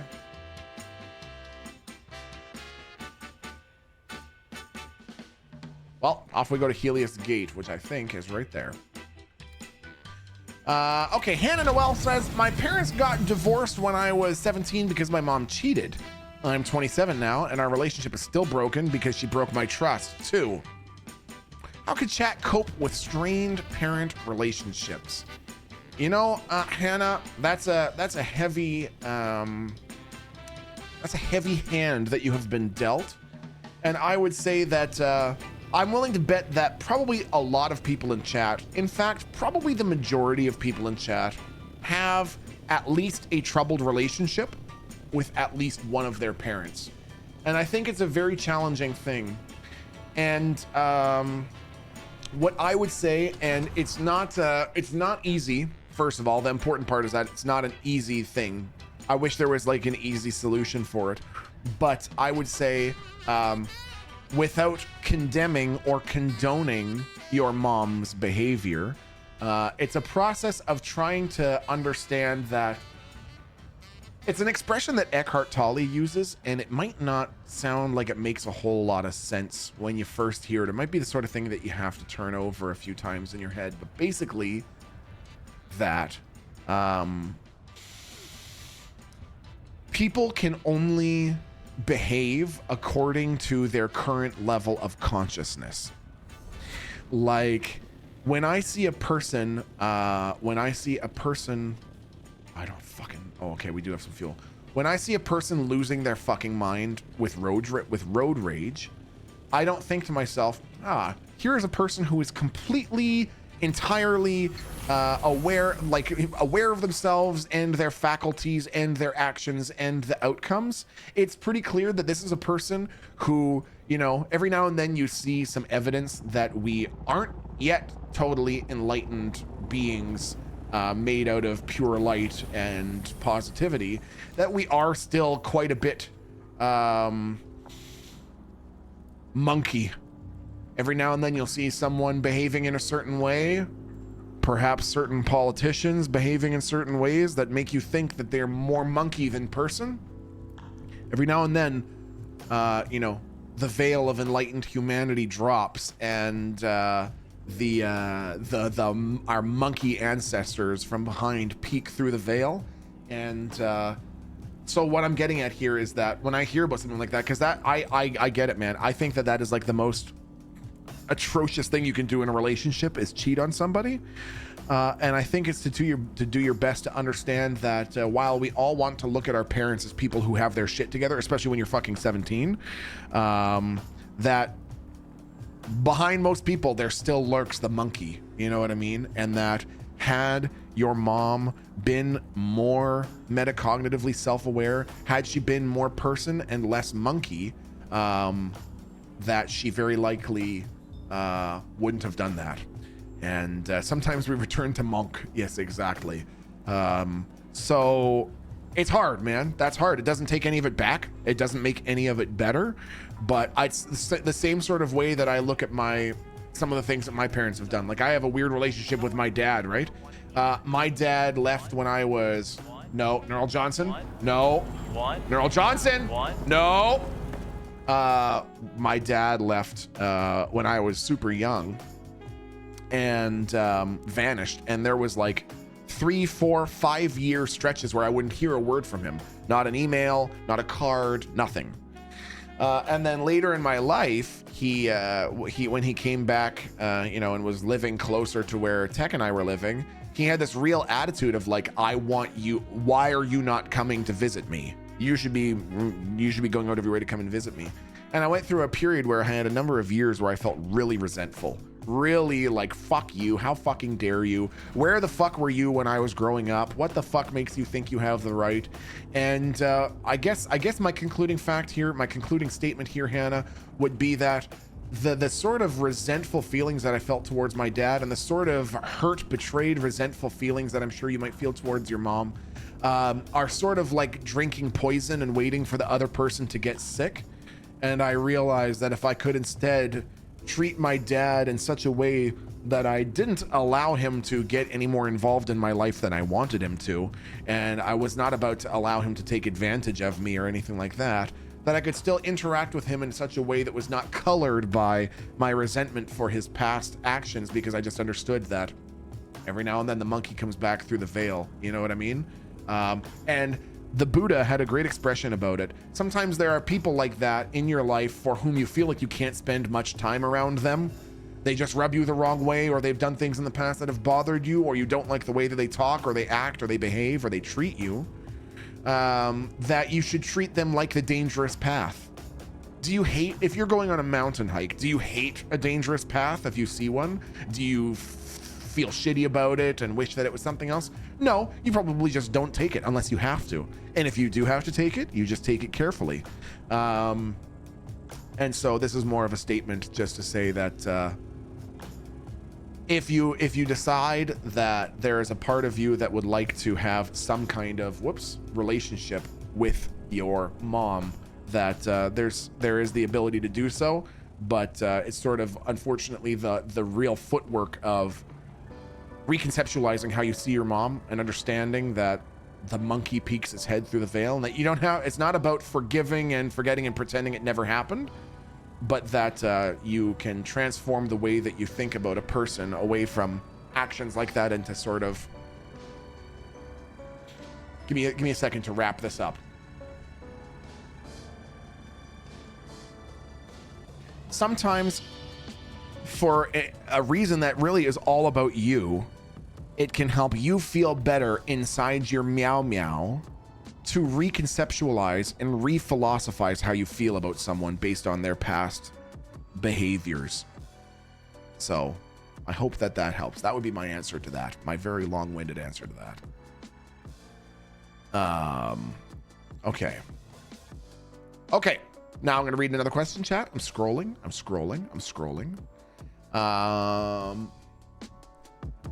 Okay, Neural Johnson tags me twice. He says, at Milton T. Pike 1, which would you give a fuck at Milton T. Pike 1? That's not...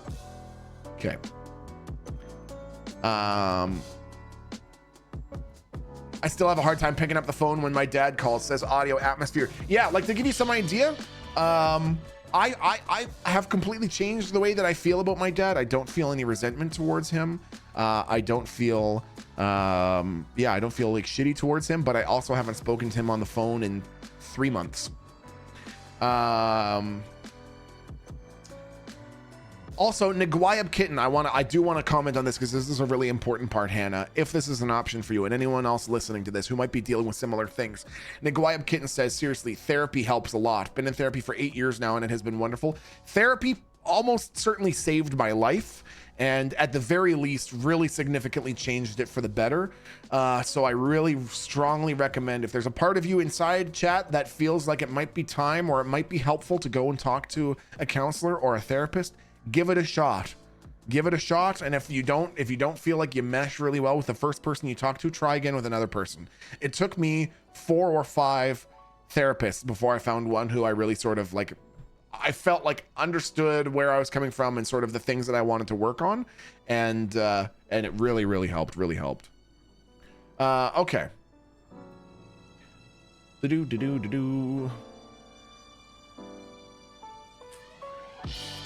My dad passed away in 2008, and my cunt of a mom abandoned us when I was like 3 years old and never bothered to keep in touch when I was growing up. I've only ever seen her 7 times in my entire life, and I'm gonna be 42 next month. That's some heavy shit, man. The Punisher, that's a fucking heavy one, dude. Lexi Saris says, I've been learning more and more about how trauma, etc., changes your brain, and like I don't remember most of my childhood, but others remember everything. It's crazy to me. I also don't understand that shit at all, Lexi. Seriously, man. Okay, here we go. Sets you apart from anyone else I've seen of late. Who are you? Sister Mesa. Bene Gesserit? What exactly? Yes, you Nothing are. I'll elaborate on. I want to learn. Perhaps you'll be willing to help me. Okay. I'm interested in text. See ya. Nice. Okay, Imaginary says, I got one. On top of dealing with the unexpected loss of my sister in February, I just found out my partner of nearly 13 years was cheating on me on and off our entire relationship. How the fuck do I heal from this? Yes, I'm starting therapy. Okay. Imaginary. That is an unfucking believably hard year. And I do have an answer for you, but I don't want, it's, okay. I'm just gonna fucking say it. Give me a second to track this. Okay. So I would say, this answer is going to seem like might seem like it's going to come out of left field compared to some of the other answers that I've given, but hopefully you'll see how it makes sense, Imaginary, because this is some of the same techniques that I had to use when I had panic disorder just a couple of years ago, and I couldn't stop having panic attacks. This was one of the techniques that I had to sort of learn as I was learning more about meditation and mindfulness and all the rest. So this is going to be an interesting little semi-scientific, semi-spiritual, semi-philosophical response that everyone can sort of take and digest and see how much resonates with you. And that's the other big thing that I would say. If I say anything that seems to bother you, or you totally disagree with it, or it doesn't seem to make any fucking sense, discard it. Take the stuff that resonates and discard whatever doesn't. The truth of what I'm saying should make you smile, and if it doesn't make you smile, then I have done a poor job of communicating the truth. So, Imaginary, humans and our ancestors, evolutionarily, biologically, for a long time,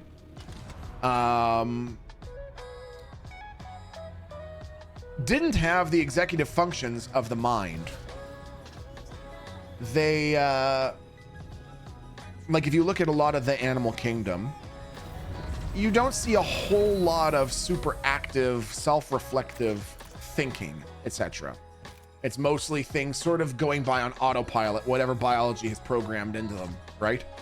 Well, humans have this wonderful thing called our human mind. Sector weather alert.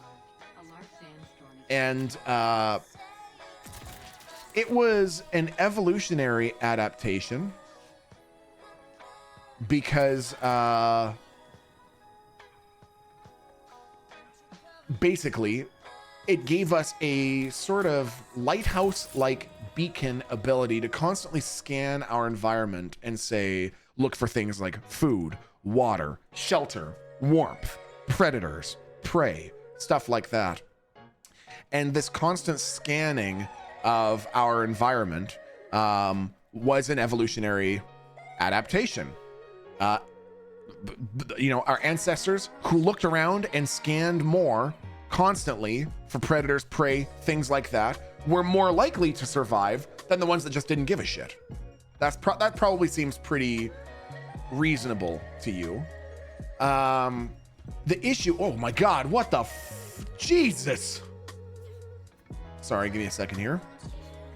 Now, the thing is that as we have moved off of the grasslands and, you know, we had the advent of agriculture and communal living and things like that, we don't need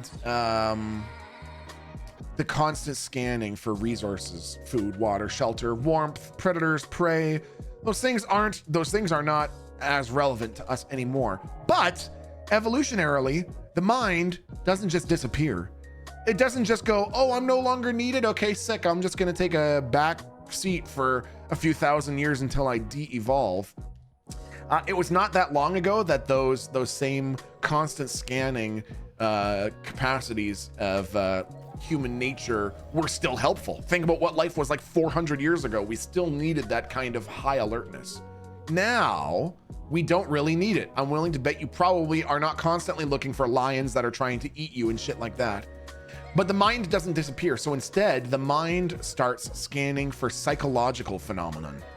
And it will scan and it will scan and it will scan. And especially if you're going through a period of your life where it's high stress or high anxiety, those constricting feelings and contracting feelings that are free floating will look for a place to land, and they'll focus on it. The mind is going, give me something to focus on, give me something to focus on, give me something to focus on.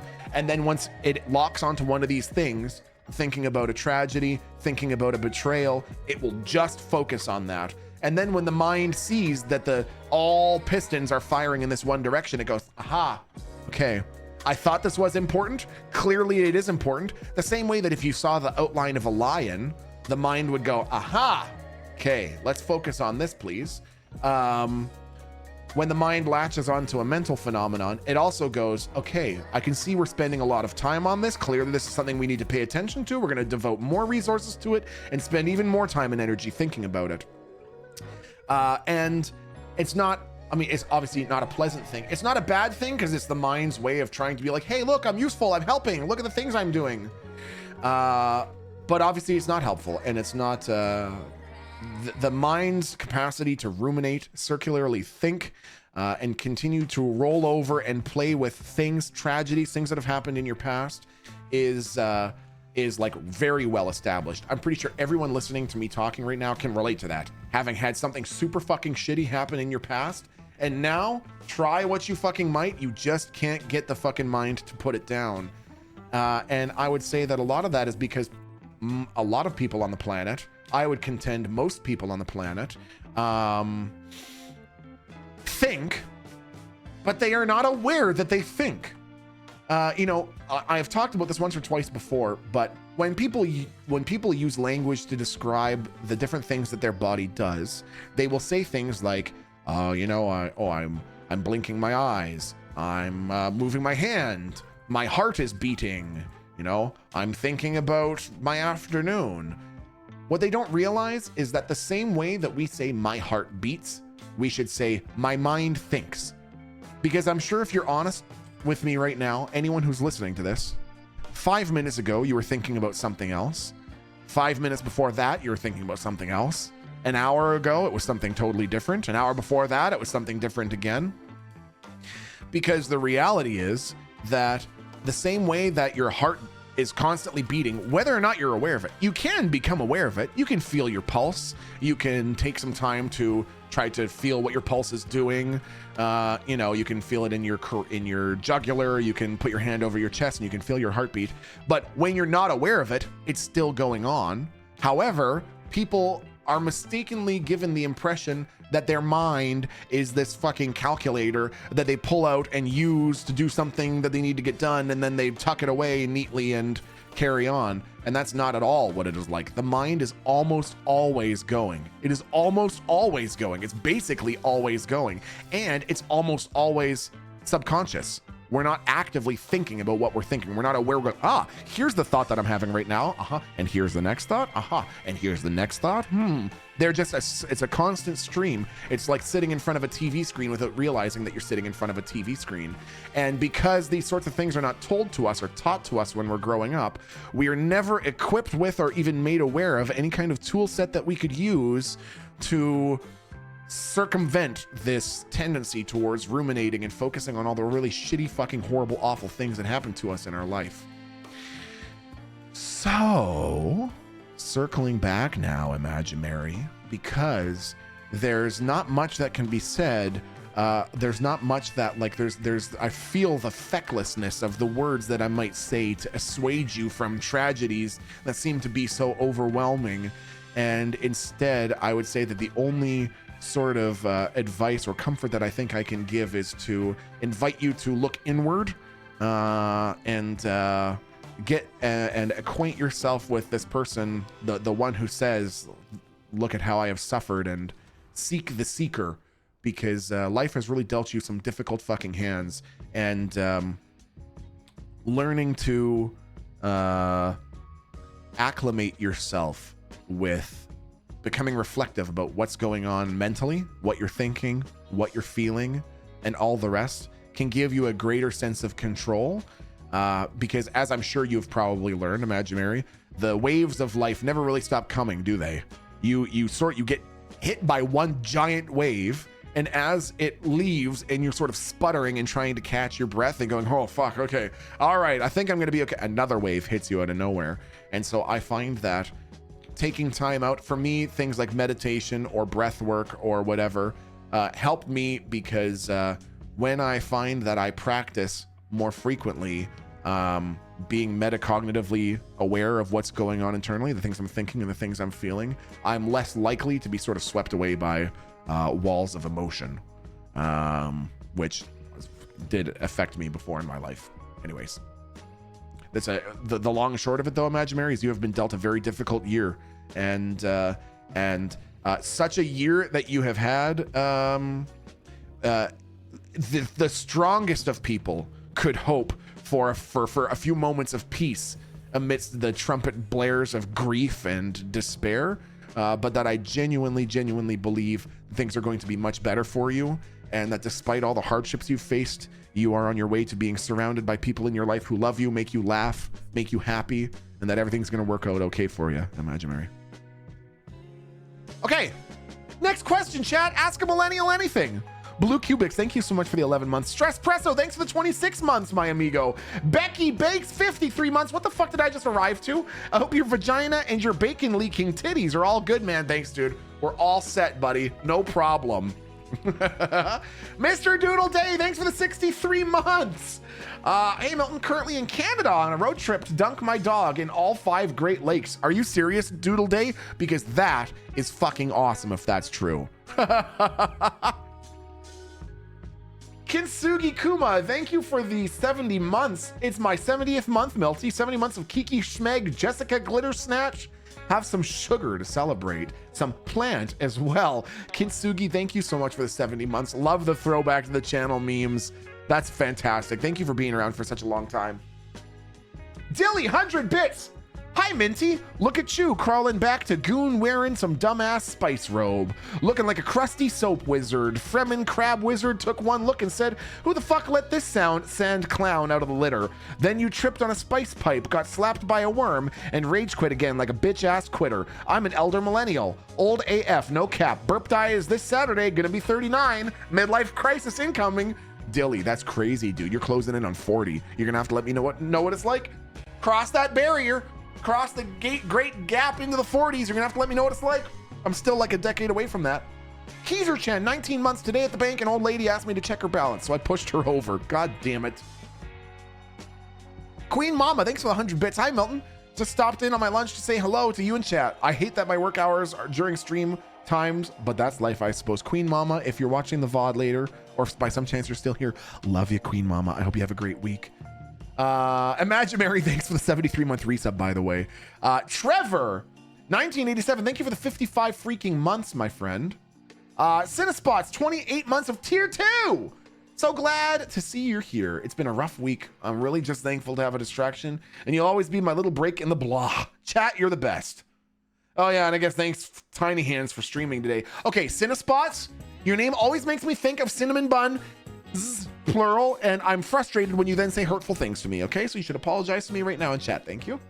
Bonk Gang, thanks for the 27 months. Hi, Milton. I'm a professional addiction counselor and recovery coach. And a lot of people who love you are very concerned about your addiction to Dune.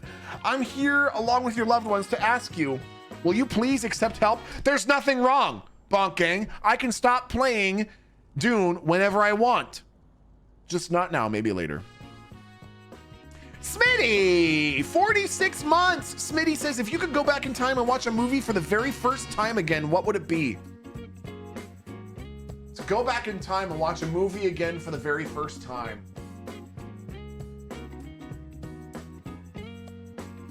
The first one that comes to my mind is The Matrix. 2 girls, 1 cup. Jesus Christ. I want to say The Matrix. What about you, Smitty? I think The Matrix for me. Rip Revenant, 18 months. Milty, I got married on Friday. We didn't have a candy bar, so you wouldn't have come. But yeah, it's surreal, and I'm so happy, and I wanted to share that with you. Rip Revenant, congrats-you-fucking-lations, man. That's so exciting. Congrats on the big, exciting day. I hope it was beautiful. I hope it was everything that you hoped it would be. And I really hope that you have a fantastic, fantastic next chapter of your life together. Star Wars. Oh, God, Star Wars is such a fucking good answer. That's what I should have said. Whoo, bud, thanks for the 76 months, man. Okay, let me see here.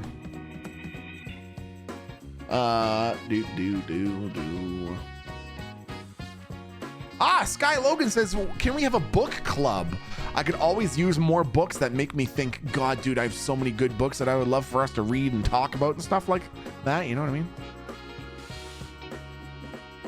I mean? Okay, now let me see here. Okay, I joined late, but my question is KB Toys or Toys R Us? I don't even know what KB Toys is, so I'd probably say Toys R Us.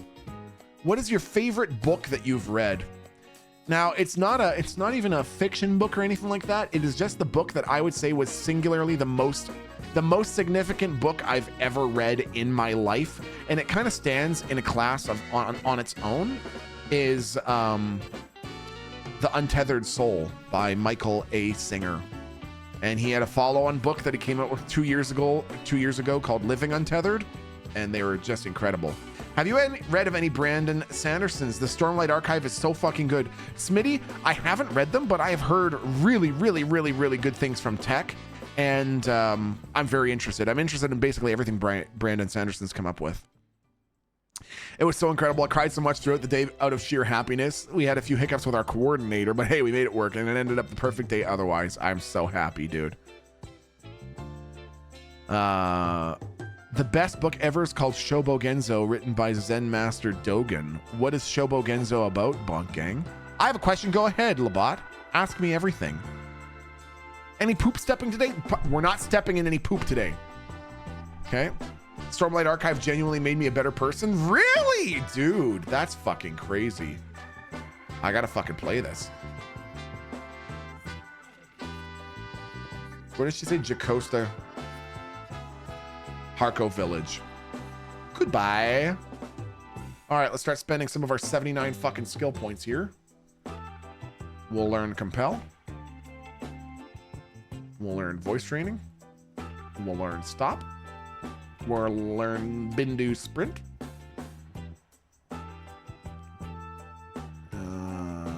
La la la la. Love that. Don't even need any other abilities, man. Now we're fucking set, but we're still gonna go to Harco Village. Where's the taxi service? Is there taxi service here? No. But there should be taxi service.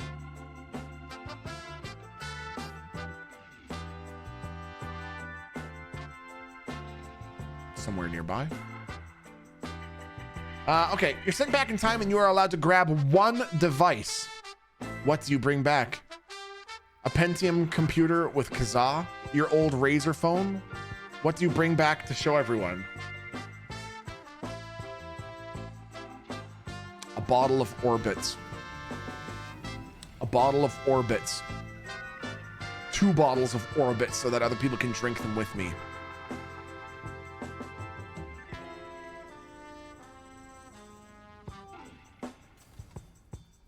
That's what everyone wants.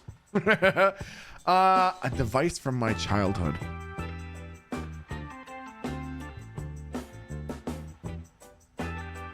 They used to have those things that you could draw on. They had a little magnet on the end and it would like attract metal filings so you could draw on it like that, and then you could do the thing to erase it. I'd probably bring back that. I haven't seen that in like 50 years, man. Not an Etch-a-Sketch. It wasn't an Etch-a-Sketch because the Etch-a-Sketch was the thing where you had to turn the 2 knobs. This thing, it had a big white, it was like a big white board, and then it had a pen that had a magnet on the end of it, and you would draw on the screen and it would make the metal filings, it would like bring the metal filings up so it looked like you were making black marks on a white background, right? It was crazy. I had one as a kid and then I lost the fucking pen for it and was never able to do it again. That was the end of my fucking drawing adventures. What is a Woolly Willy? What the hell's a Woolly Willy? Magnadoodle. Is that what it was called? It was a fucking Magnadoodle. It was a fucking Magnadoodle. Oh my God, dude, I haven't seen one of these in fucking eons. This was exactly what mine looked like.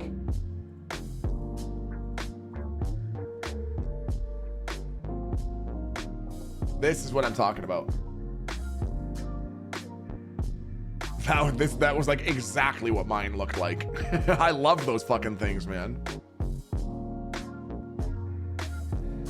Just got me thinking about the massive panic attack I had the morning of my wedding. I was painting my nails and I kept messing up. I was losing my shit over it, majorly panicking. And my best friend looked at me and said, "Do you actually care about your nails?" And I absolutely did not. Wild how just questioning that a little made my brain go, "Oh shit, man. Actually, we're good." Melt, seriously? That's a very high state that you were at. That's a very admirable thing to be able to do. That's the sort of process that I had to be able to get at with my anxiety, and it's actually worked a lot. For me, I would have anxiety about breathing. Am I breathing enough? Am I getting enough oxygen and all the rest? And then I would think, I'm not getting enough oxygen. I can feel myself not getting enough, and and when that would start happening, rather than giving into the, just stop thinking that. Stop thinking about this. It is kind of stressful. Oh my God. I would stop and I would go, hold on. Is this just a bunch of stressful thoughts? What if I just don't engage in these at all and I focus on something else completely and just disengage from that line of thinking entirely? And that's what would help me avoid panic attacks. The same thing if I was painting my fingernails and started to go like, oh my God, I keep fucking up and I'm running out of time. I'd be like, are these just stressful thoughts? Are these really stressful thoughts just going on? I don't need to listen to them. They're not true. They're there, but they're not telling me anything true. Anyways. Didn't think I had any fucking Solari on me. I take beta blockers when it gets too tough. What is a beta blocker? Is that like a Xanax? It's helpful to try to ground yourself in high anxiety. Easier said than done. Absolutely. It's not easy. It is not easy at all, but it is possible. Okay, I'm curious what Bonkang said about that book. Let me see here. Do.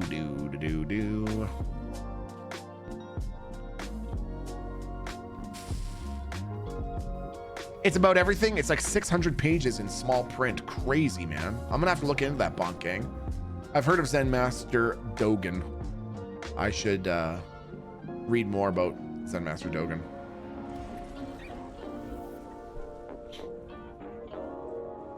I take 3 different anxiety meds and still no relief. Brian, my friend, have you investigated the different types? And once again, if Twitch chat is listening, I am not advocating for, recommending, or suggesting the use, sale, purchase, consumption, or facilitation of any illicit or illegal substances. Please check with a medical professional and your family doctor before starting any new substance. And please check with the legality regarding any substance with your local legality legals. And do all the legals, make sure you're legal. So, have you done any research into psychedelic medicines? Because in all of the reports and backgrounds that I've read about people who have done various types of psychedelic therapy,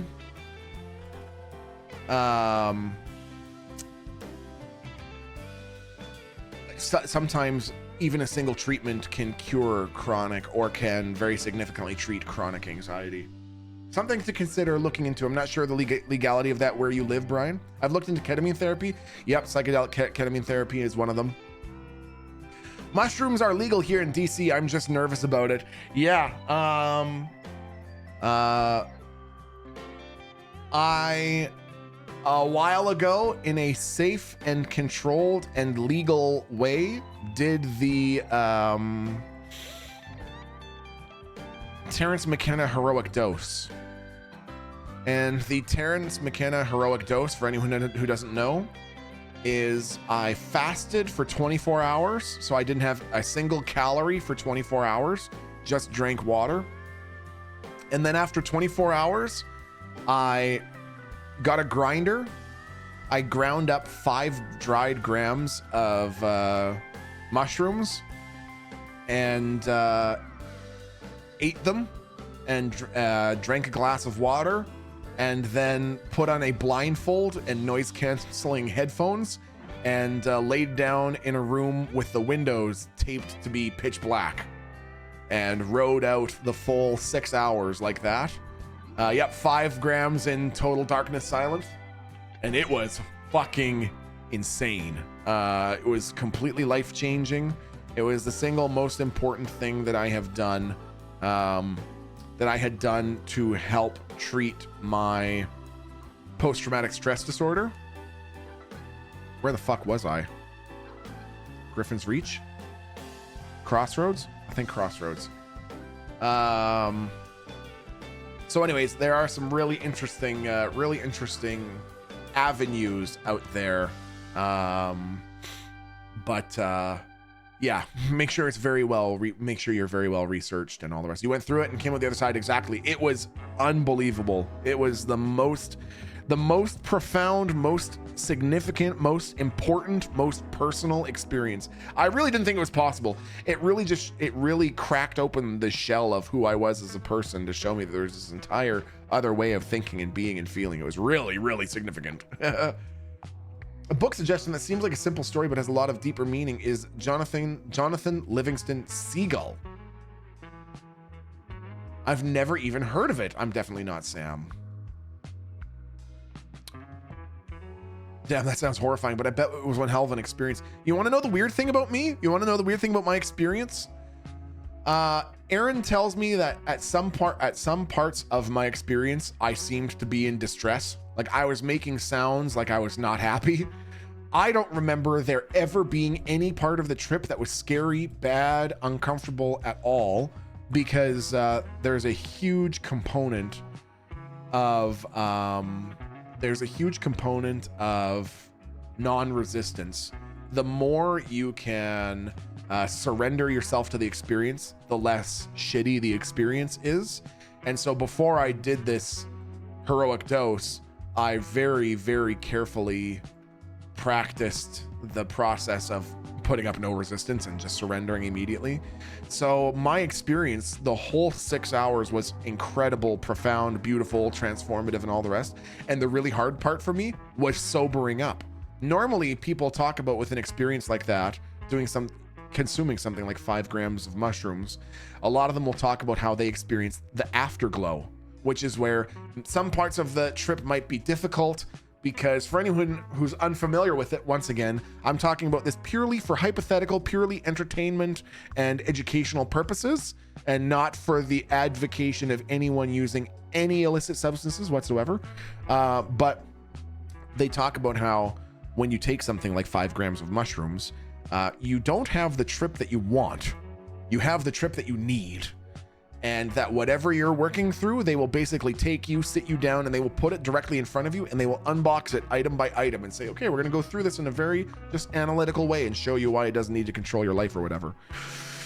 And some of that can be hard if people are reliving difficult traumas from their childhoods and stuff like that. Things that they're going, okay, well, I'm going to have a mushroom trip, but I really don't want to experience this or that. The mushrooms will immediately take this or that and put them right in front of you. So I didn't have that because I had like done this really serious prep going in that I was like, okay, show me whatever you want. I will resist nothing at all. But as the mushrooms wore off after the 5 or 6 hour mark, I started to notice something happening to me that I didn't like and I didn't understand.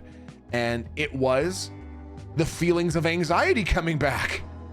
It was that I'd had 5 or 6 hours with absolutely no anxiety whatsoever. And then as the mushrooms were finally wearing off, anxiety was coming back. I didn't understand what it was. And as the mushrooms fully wore off, this heavy blanket of what should I do with this? Okay, and I got to remember this, and I got to make sure I'm keeping track of this, and don't let this happen. And you saw that freckle that was looking kind of weird on the back of your leg. Make sure you get that looked and all the rest. And I was like, oh. And that was the hard part of the trip for me. The hard part of the trip for me was the journey that came afterwards in terms of trying to learn how to live with this part of myself that was constantly worried and constantly scanning and constantly la la la. It was interesting. So probably a bad idea about doing it with past trauma. No, I wouldn't say so. And some people, once again, this is a topic that I very strongly recommend you do your own research on. But conversely, actually, it is one of the most effective treatments for post-traumatic stress disorder. Not just post-traumatic stress disorder, but treatment-resistant depression. It is one of the most effective treatment types. So it's not that you shouldn't do it if you have trauma in your background, but you just need to be prepared that it's not the sort of thing that you can take hoping that you'll have a really beautiful, idyllic experience without touching on any of those hard subjects. It's much more like they will find the one of the best descriptions that I heard was from like a 55-year-old British Navy vet who took it to help with post-traumatic stress disorder. And it did. And he said it was like consuming his own personal therapist. And he's like, it's like immediately having communion with something who knows exactly what the things that you're trying to work on the most are. And then it just goes, okay, we're going to sit down and we're going to go through this. It's really interesting. Time, place, setting, set and setting are super, super important. I made sure to do all that very carefully. I made sure to have a prepared trip sitter. I had the place all planned out. I spent 2.5 years researching it before I went through with the trip. From the time I first heard about it until the time I actually had the experience was about 2.5 years. So I really went through it. Okay, so Melt Gibson says, my therapist recently recommended ketamine therapy for anxiety and a potential scary diagnosis of a pain disorder. I really want to, especially because I'm not at all inclined to take prescription meds. I'm considering it, but man, I'm so anxious about anything that's such a vastly existential experience. Yes, Melt Gibson, I definitely understand that. And I think that the strong therapeutic doses of psychedelics are not to be taken lightly. It's not the sort of thing that a person should just go, nah, it sort of sounds sort of interesting. I think I'll give it a shot. It is something that I think should be taken with a proper level of respect and solemnity. But but I think that it has such incredibly strong potential for helping change people's lives. What mushrooms are you talking about? Yes, those precise ones. They're Urzi cultist. Exactly. I'm not talking about white button mushrooms that you get at the grocery store. Chat, I just fasted for 24 hours and I had 5 grams of white button mushrooms from the supermarket and it changed my life. If you could have one of your household chores become fully automated, which would it be and why? Dishes. When I say dishes, I don't mean a dishwasher. I mean, I want to have had my meal. I want to walk into the kitchen and just put my dishes into the sink and they take them. And the next time I see them, they are in the cupboard, totally clean, dried, spotless, perfect. And I probably say that because I spend quite a bit of time cleaning dishes. So it would be nice if it was just done automatically. Find Fenring's contract. Well, where is it? Oh yeah, it's down there. I don't really remember how to get in there either. Somewhere around here though. Not gonna lie, I'd probably cook more if that was the case. Right, dude? Dishes are such a never-ending nightmare. Right? They just never stop. There's never a point where you're done doing dishes, right? There's just always more and more and more.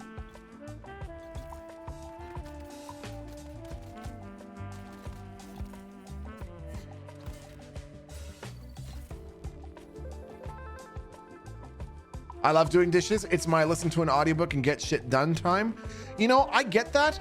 The issue is that by the time I'm done doing everything else for the day, like I finished the stream or I finished whatever else I'm doing, and I also do, I would say, I do most of the cooking, I would say. So once like the day is done and the day's tasks have been done and I've made dinner and I've done the dishes and baby T-Pike 1 is in, or sorry, when the day is done and I've made dinner and baby T-Pike 1 is in bed and I've sort of tidied other things up and tidied the living room and stuff like that, it's usually like 11:30 p.m. and I'm like, I would rather smash my dick between 2 bricks than wash a fucking dish right now. We should normalize eating off the floor like filthy animals. There we go. There we go. There it is.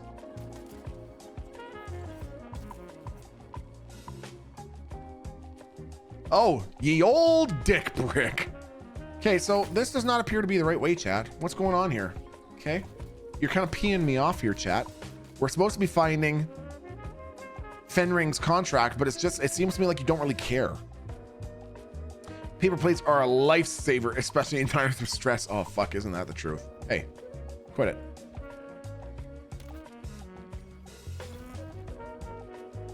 Okay.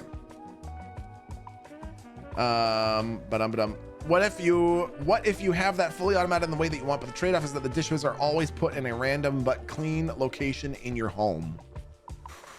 Would that be worth it? You know, I don't think so. At that point, I'd be like, I'm so fucking pissed off about having to fucking find this shit that I would just rather do it myself.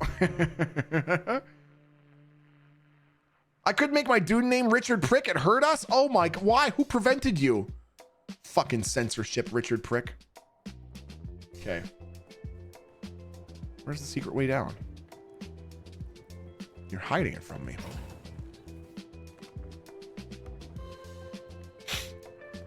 I remember doing this once before and being confused about how to get down there. It hasn't changed. I'm still confused about how to get down there. I gotta go down there. Find the hidden Fremen chamber.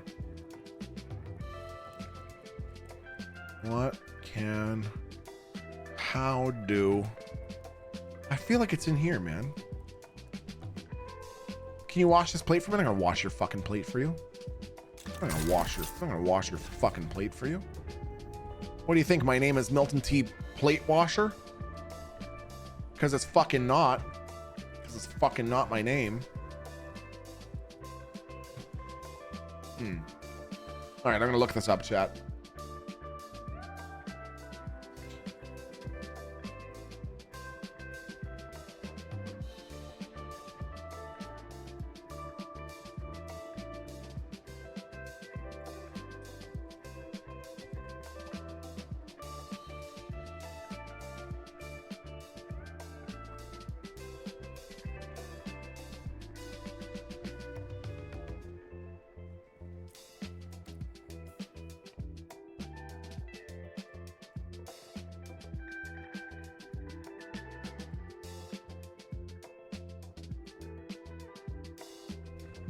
this the right? This better be the right fucking quest. Now I fucking don't even know about that. Black market tech. Where's the goddamn Benny Gesserit quest? I just want to do the Benny Gesserit quest. Is that what I'm doing right now? No. Oh, I always find these so fucking confusing. Okay. Oh, yeah. Here it is. Track this, goddammit. Okay. Go through the shielded door and there's a hole in the tip back of the room. Dude, you are a fucking lifesaver. If that's a real tip. If it's not, I'm gonna ban you and I'm gonna be so fucking mad at you, Bri. I'm gonna be so fucking mad at you, Bri.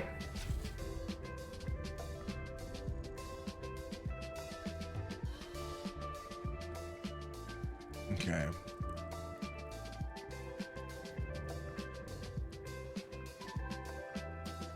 Okay, hold on now. I'm feeling a little bit attacked because Bonk Gang is saying in chat.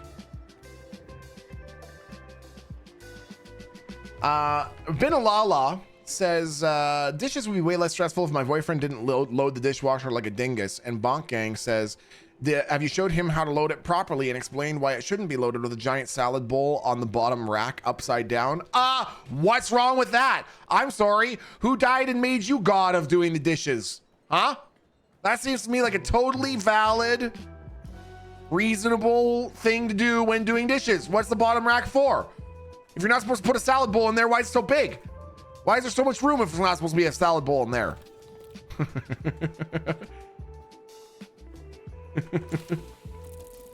Shredder. Whoa.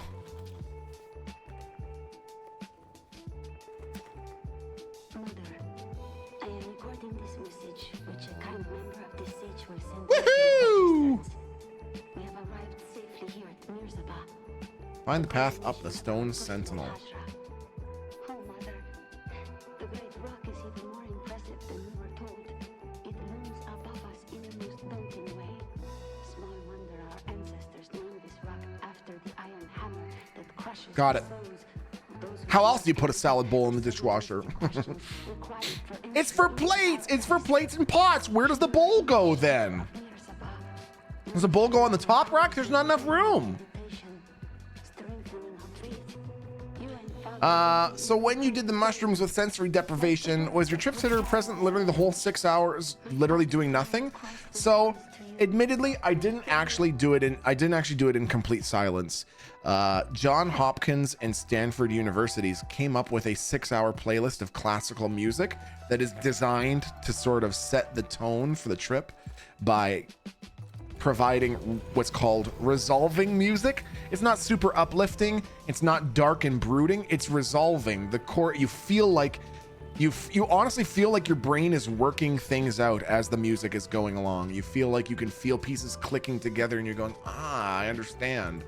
That's the specific word that they use is resolving. So anyways, I listened to that playlist, but my trip sitter was not sitting beside me the entire time, though that is what they do in many therapeutic settings. For me, my trip sitter was always in the next room, and all I had to do was call to them, and they would come in and check on me. That was how I preferred to do it. You hand wash that shit? Also, Dingus' boyfriend is anti-hand washing dishes, shakes my head. Admittedly, I try to see if my dishwasher can wash basically everything, unless it's not safe to go in the dishwasher, like a mug or whatever that says hand wash only. I try to put every fucking thing in there. I put some interesting things in there. I put my goddamn Stunden glass gravity bong in there and destroyed it. So.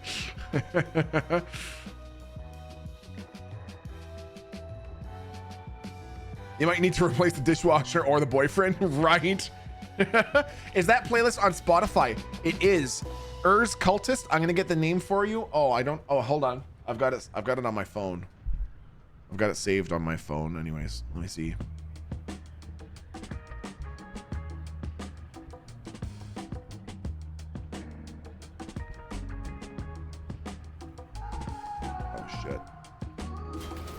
Oh shit. Oh, fuck. Oh, shit.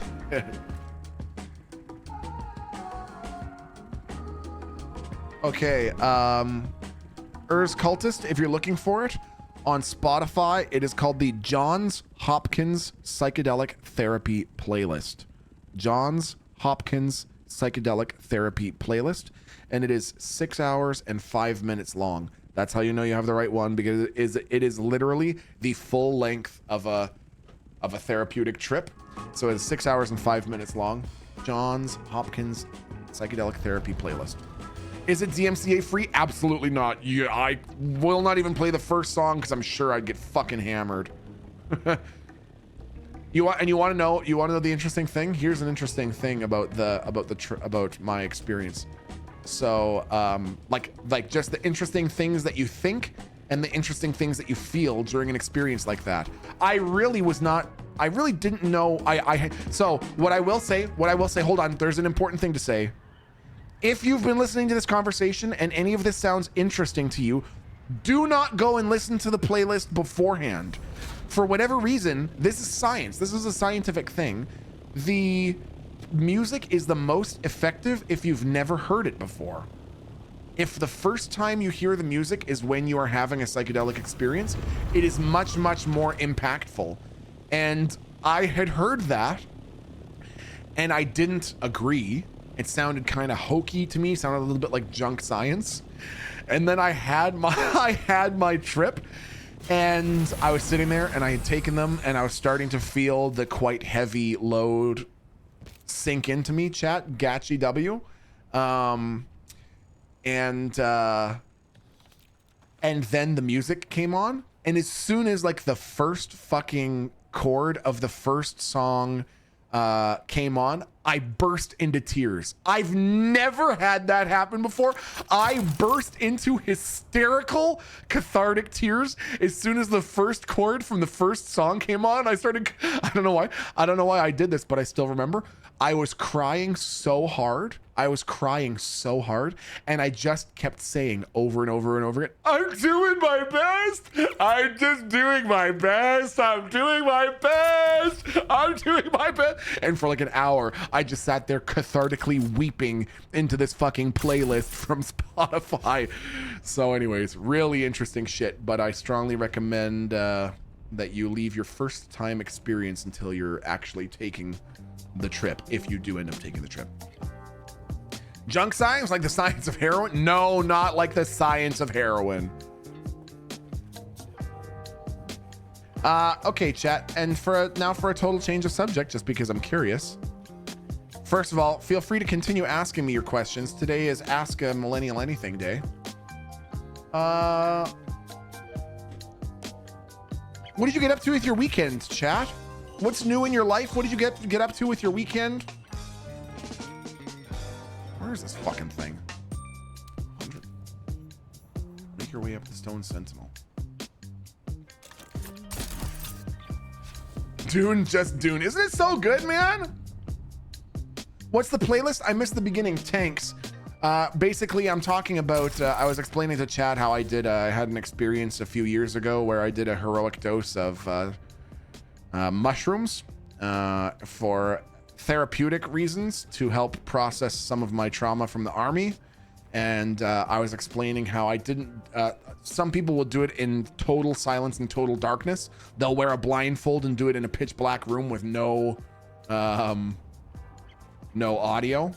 I did it with a playlist that was curated by Johns Hopkins and Stanford, specifically for people doing high dose mushroom trips for therapeutic purposes, and found it to be the most significant music I've ever heard in my life. And then I explained how to find it on Spotify. It's called the Johns Hopkins Psychedelic Therapy Playlist. But just again, another caution, chat, that if you're thinking you might at some point in your life have this experience, I advise you to not listen to the soundtrack right now, because the science says it's the most significant if you are listening to it for the first time when you're having the psychedelic experience. Oh yeah, I didn't even get my quest item, which is right over here.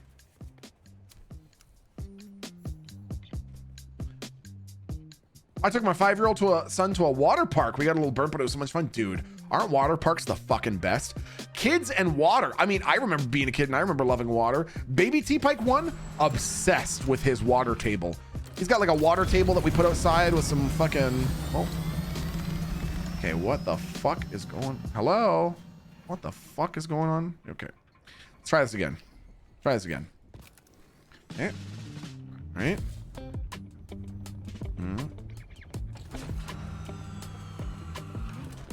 Oh, so now we're out of fuel because that little glitch fucked us up. Okay, we've got a fuel cell. Piece of shit. Piece of shit ornithopter. Piece of shit ornithopter. We're fine. Oh my god. Out of fuel? What?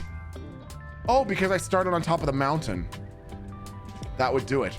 That's what happens when you start your fucking ornithopter at 900 meters elevation. They don't like that. Makes sense.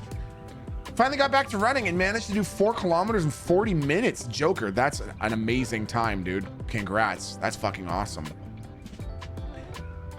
It's so hot. I just read books and relaxed. That sounds fucking nice. What sort of books do you read on like the hot days when you're like, I'm just gonna stay inside and read? What do you read, your bloodhound? Lens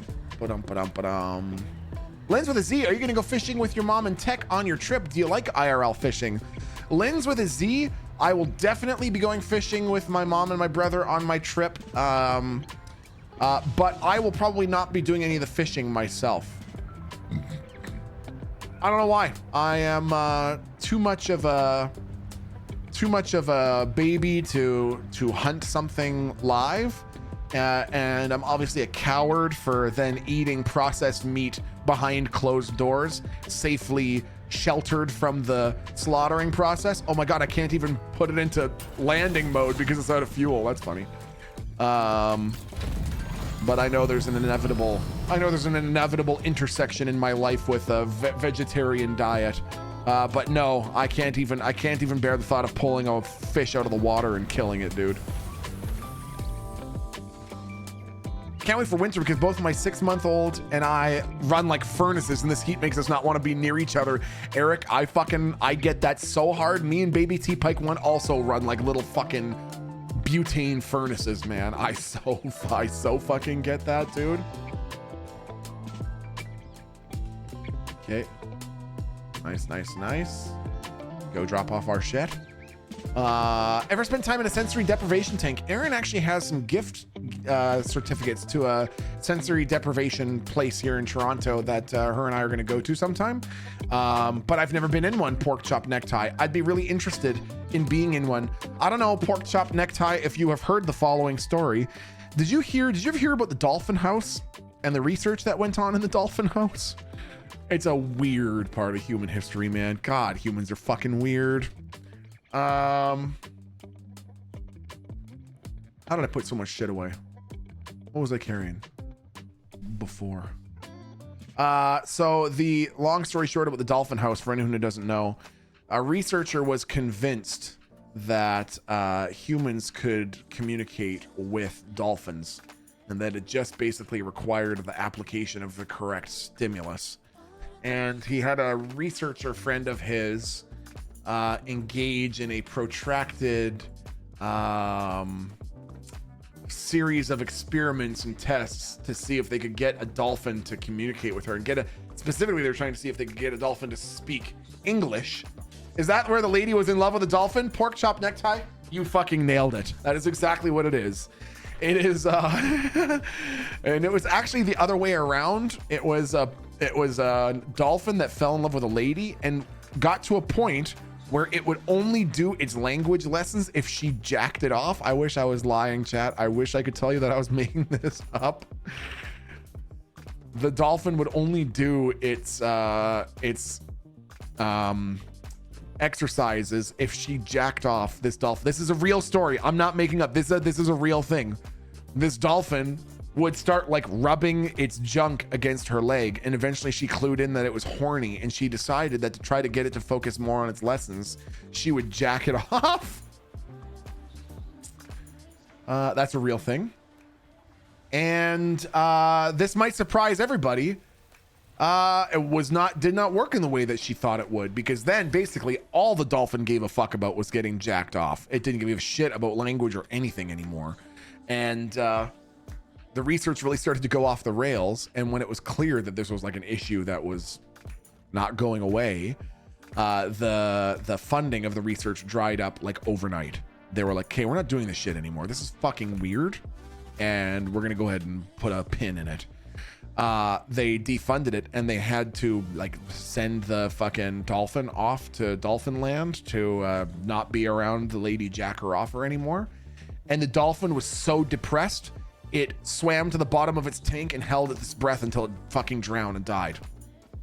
Because it was no longer getting fucking hangers from the research lady. That's a real thing. That's a real thing. It was so upset that it didn't have its jacker offer anymore that it swam to the bottom of its pool and fucking held its breath. Now, the reason that you'll see how this is all connected, okay? Pork Chop Necktie asked me if I'd ever been in a sensory deprivation tank. All of that research was thought up by a fucking guy who was doing massive doses of LSD and then going in a sensory deprivation tank. I guess at first he was like some super smart, super innovative, like genius level researcher, scientist, whatever. And then he started doing acid and going in a sensory deprivation tank located under his house. And he would come out after hours being like, I've spoken to the gods of nature. They've revealed the secret to me.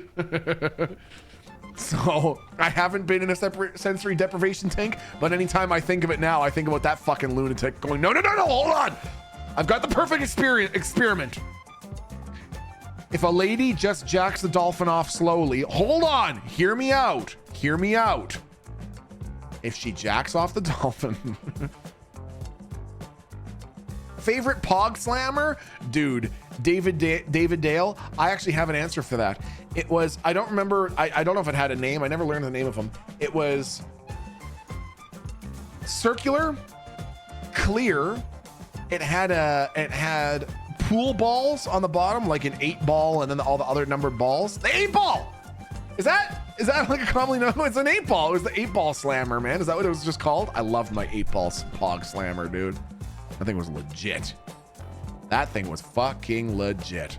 Okay, we've got some bandages. What do we come back here to do? This thing's still cooking out what? Aluminium.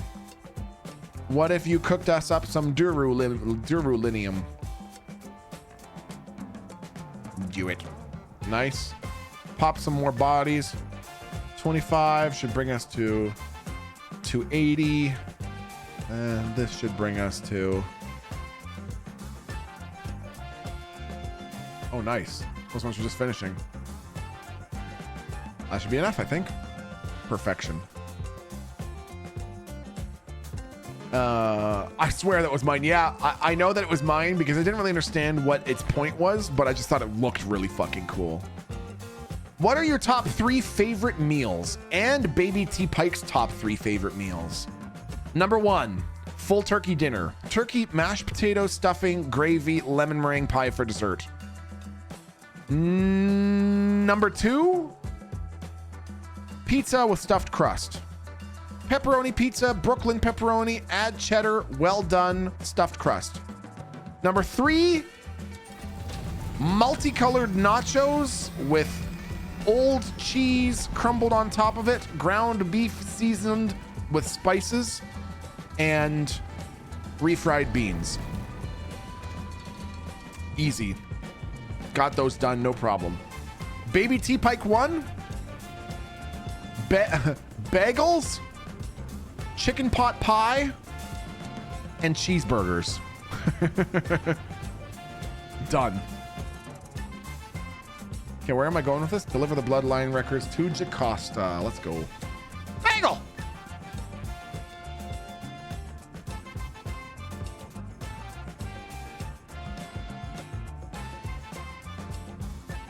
I don't think there's anything closer to me than the anvil. I swear we've got a go. Actually, we should, before I fucking leave again, we should probably go get ourselves fucking battery. Do you also call old cheddar cheese Old Fort because of the French on the package? You know, Joker, I don't do that, but admittedly, I always found it funny that in Trailer Park Boys, the nod of the head to our like Canada having two main languages, when the French word for zesty is mordant, and anytime Ricky asks anyone to go to the stores and get him pop chips and barns, he always says, "Can you go and get me a bag of zesty mordant? When you go to the convenience store, can you get me zesty mordant?" No, that's the flavor's not zesty mordant.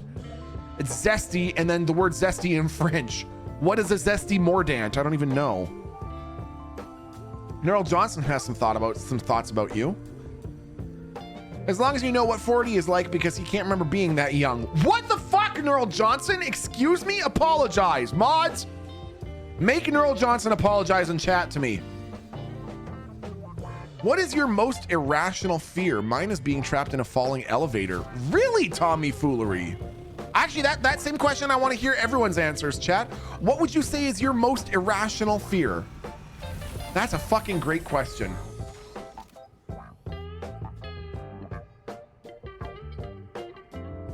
You know, I don't have many fears, but I had something that told me that I might be having a bit of postpartum anxiety, and that was I was fucking petrified of baby T-Pike 1 choking on anything.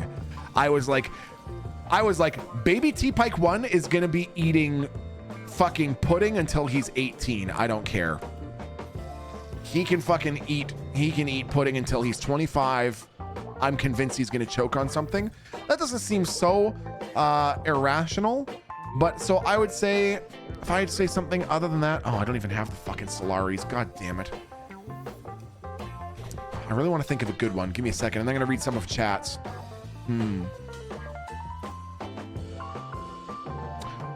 Well, I can think of one that I don't have any longer, but I think is an interesting story anyways. And that is, I used to be, it is irrational. It's an honest answer. I used to be abso-fucking-lutely, unredeemingly, impossibly, irreconcilably, incontrovertibly terrified of rocking chairs. Any kind. Particularly if they were just wooden chairs, like someone would carve a rocking chair. Terrified. Absolutely terrified. Absolutely terrified. And I would say the reason is, and it's not totally irrational, or I guess, I mean, it's not any more irrational than the fear of falling elevators. Mine was because when I was young enough, it's one of my only waking memories, but it took me a while to sort of put these together. When I must have been 2. And it's one of my only memories from being 2. My mom had me, I was going to sleep in my crib, and I guess at some point in falling asleep, my mom had come in and was watching me while sitting on a rocking chair. And then she had watched me for a while, and she got up to go and do something else, like people do. And when she got up to do something else, when she left the room and she closed the door, the sound of her closing the door, she didn't close it very hard, but the sound of her closing the door was enough for me to wake up. And so in my mind, I didn't hear the door closing. The sound of the door closing woke me up. So all I knew was that I was suddenly awake and the room was completely empty except for a rocking chair. The chair was rocking. There was no one in the fucking room. A sound had startled me awake. And then there was just a rocking chair moving back and forth. And I had a fucking meltdown. I still remember being scared. And my mom, of course, ran back in and was like, oh, hey, everything's fine. What's up? And to give you some idea, this is a little some of you will be able to remember this, the childlike whimsy that we all experienced at one point. I remember at Christmas when I would have to take a piss in the middle of the night when I was like 8, and I would have to go downstairs. Part of me wanted to go through the living room so I could spy and see what gifts had been laid out and get a good idea of what the bounty was going to be like in the morning. And it was always beat out by the larger part of me that was way too scared about the idea of going through the living room with the rocking chair being in the corner of it, just sitting there, just fucking sitting there on its own. I knew that there was a rocking chair in the corner of the room, and I refused to go through the living room to take a piss. I would go all the way through the dining room and through the kitchen and down the hall to go take a piss, so I didn't have to be in the same room at night as a rocking chair. That's probably mine. Doesn't get much more irrational than that. Okay, Melt Gibson says, I've been a caregiver for developmentally disabled kids for nearly 15 years, and the family that I work for teases me so much about how small I cut my kids' food. But in my first year, I had a kid choke so badly I broke her rib while trying to rescue. Man, that stays with you. I'm so paranoid about choking. Melt Gibbs, I'm actually gonna get this check. This is something you might find interesting. I'll be right back.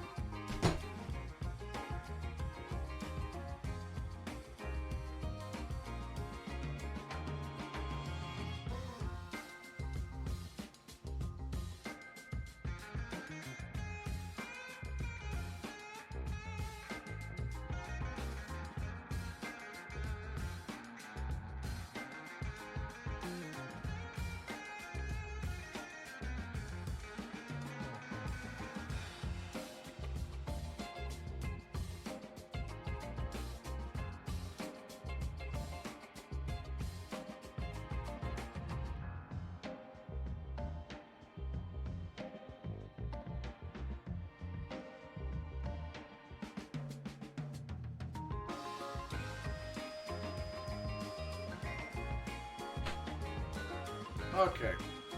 So, he's gonna flute. No, I'm not gonna flute. This is just because I know that we have some people that are new parents or upcoming parents, things like that. I'm so fucking happy about this device. This was a huge relief for me. And of course, chat, once again, keep in mind, I'm a streamer, okay? So if you're taking advice from me, filter it through that. I'm a streamer. Don't take my word as super authoritative on anything. This is quite possibly one of the best fucking inventions on the planet. This is called a life vac. I think I own 5 of them. I have one in my truck. I have one in the stroller. I have one beside the kitchen table. We have one at Aaron's parents' cottage. They are so fucking nice, chat. Now the reason why is because it's an anti-choking device. It's like your device-based Heimlich maneuver. This one even has the little kid attachment on it. And all you do is, if a kid is choking, you place them on their back on a solid surface, and you place this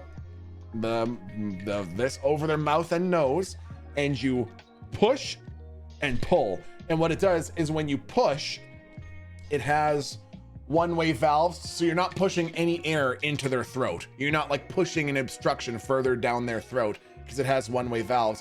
And then when you pull out, it takes like anything out of their respiratory tract. Now, I've never had to use it. I've never even come close to having to use it. However, I have seen a number of YouTube videos of like kids choking in restaurants, and someone sprints out to their car where they have one of these, and they run back in and plunge the baby, and everyone's happy and hunky-dory. I felt much better about this because, as we all know, I have a tendency to do things like rip the door handles off of fridges.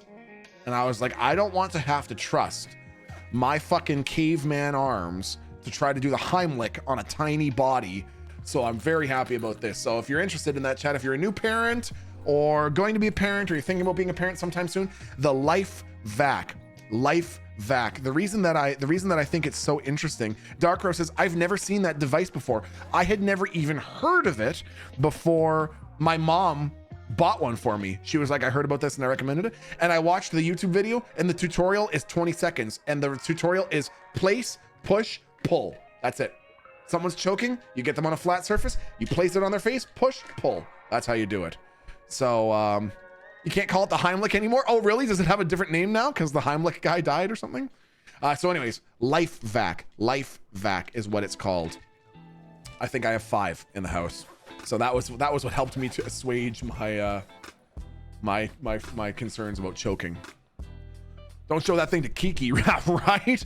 Oh, the face plunger. One of my kiddos actually doesn't respond to the Heimlich, and the life vac has saved her life a handful of times. It's incredible. I do feel like they should be advertised far more, though, so thanks for sharing. Yes, Melt Gibson, I super strongly agree. Does it work for adults? Yes, it does work for adults, Scooter Beach, which I fucking love. Yes, there's an adult and a child attachment. So right now I have the child one on, ready to go, just because it's more likely that the child would have a thing, but they have an adult one right here.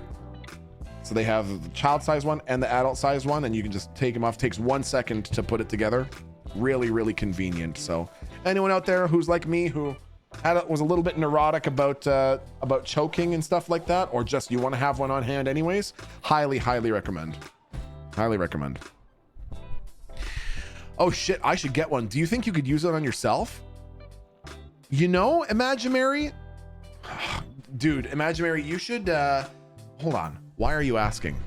Are you asking because you have like a peristaltic issue that you need help with, or are you planning on using it for a different reason?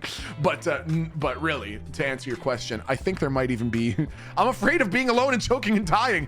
I think you should watch the YouTube video, because I think there might even be a video from someone there who basically says like, I have a muscular thing with my own whatever, and I keep one of these just in case I need to use it. So can it do other stuff? No, I don't think it can do other stuff. Is there a version that goes in reverse? Asking for a friend. I don't think there's a version that goes in reverse. No, I don't think so. I choked 3 times in a row when I was a kid, lol. In a row? I only ever choked once. I only ever choked 1 time in my entire life, and it was on an ice cube, and I was certain I was gonna die. I was 100% certain. It was completely taking up my entire throat, and I was so convinced that I was gonna die. My mom was in the living room. She was literally putting a tape into the VCR. That's how you know how fucking old I am. She was putting a tape into the VCR, and I was drinking out of a glass, and I choked on an ice cube, and was trying to like get her attention, but couldn't make a sound. And then of course I coughed it out after 10 seconds, and I was like, I was gonna fucking die. And my mom was like, do you know how warm your body is? You think 1 ice cube is gonna cool your whole body down and stop melting? Like, you're okay. Oh, I'm gonna fucking die. No, you're not gonna die on an ice cube.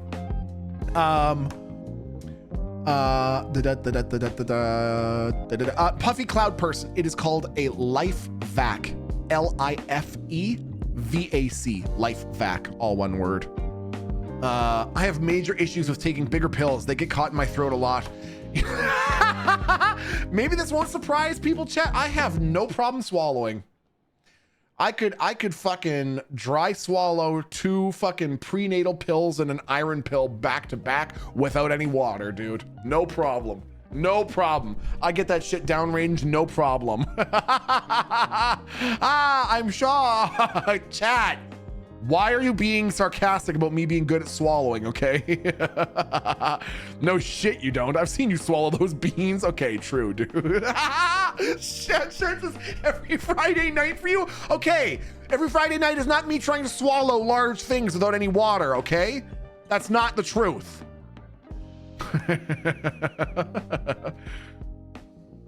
I could swallow the Life Vac and you would need one to get it back? Damn, dude. That's fucked up. Kiki would use that to steal the food out of her date's throats. You took the last maraschino cherry? That's mine. I'm getting it. Someone get my car. Get my Life Vac. I want that maraschino cherry back. Swallowing stuff was my hobby for a couple weeks as a kid. Oh my God. Your parents must have been so stressed. My kid at 2 decided to get a hold of an M&M on Halloween, and I had to hold her upside down, and we had to do back blows. Yeah, see, I'm prepared for that sort of shit. Even baby T-Pike 1 will like find a toy that can fit into his mouth, and as a joke, I'll be like, watch this, Dad. And like trying to like breathe it in. And I'm like, no. What are you doing?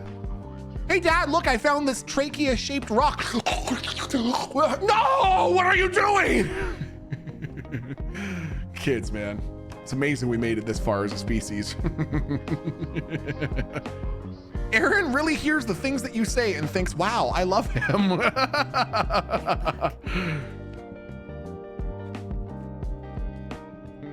There you go. Take those.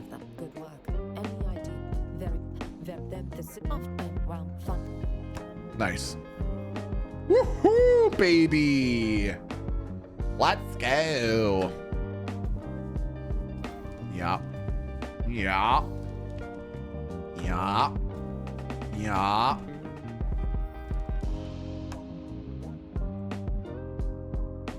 Yeah. Yeah. Yeah.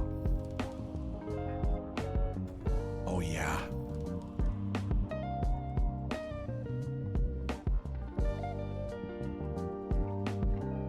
Yeah.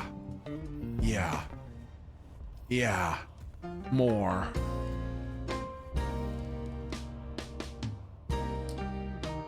Okay. Yes.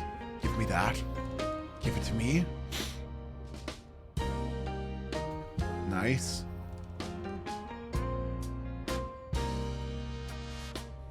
Kind of like that. That's cool. Okay. Blade damage, yes. Weirding step. Oh, that's what it is. That's what I fucking want. That's cool.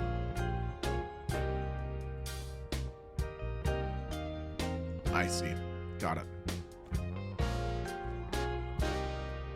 Nice.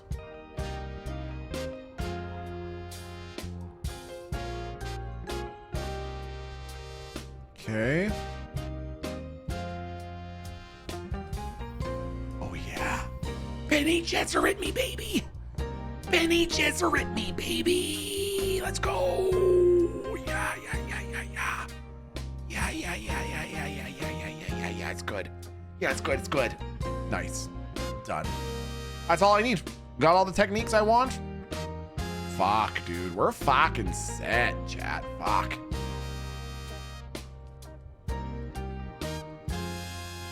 Okay, so might as well learn both of these. And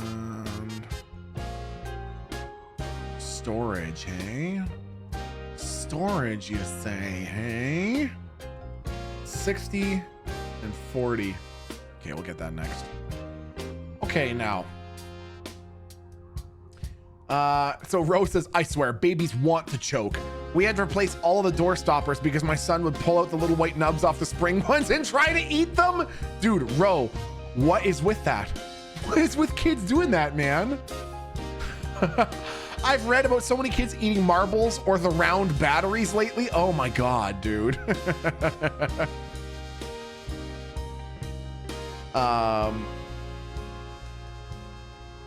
Sometimes when I'm eating, a piece of food will somehow get sucked into my sinus cavity and stuck in there. And the only way to get it out is to sneeze? What? Can we have a new episode of Big Dumb Cum Burger soon with TechSmith? Cape Fox? That is such a fucking good idea, Cape Fox. Yes. Let's fucking do it, man. I'm gonna tell Tech we need to have another game of that, okay? Darkro says, no joke, I've never told anyone this before, and the first time is when I'll tell this chat. I used to pick up eaten gum off the playground right outside my house and eat it. My little sister caught me all the time doing it, literally multiple times.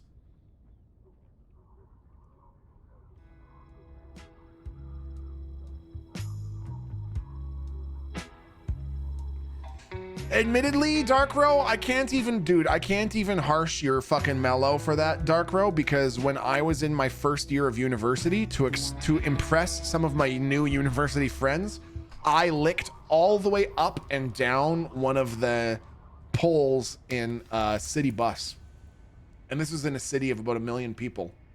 And I licked all the way up and down one of the poles in a city bus. So who the fuck? And I didn't do that as a kid. I did that shit as a grown-up. I did that shit with the ability to vote.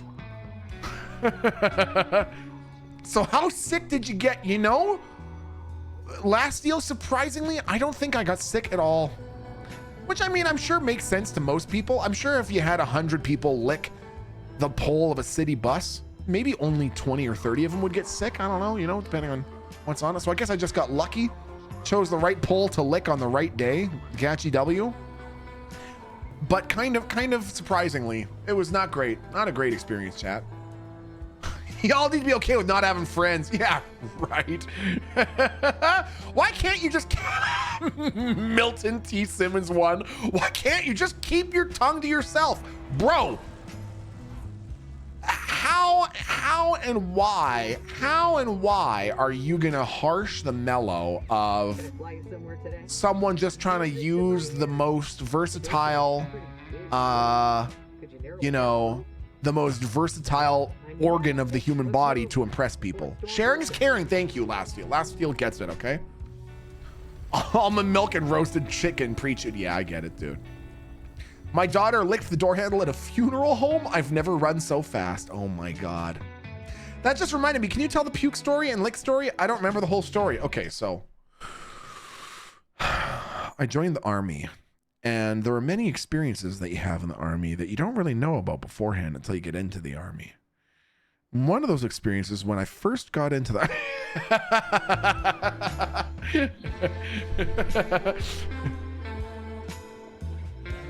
when I was 30, I choked on a Taco Bell 3-cheese chicken wrap. I legit panicked and thought, damn, I'm gonna die eating Taco Bell. God, I'm fat. Neff. God, please don't let me die. Not Taco Bell. Any other way, come on. Let me get hit by a car outside or something. Not Taco Bell. Don't make Taco Bell be my downfall. I think that every time I have Taco Bell, I could die right now and someone would find me just sitting here eating Taco Bell.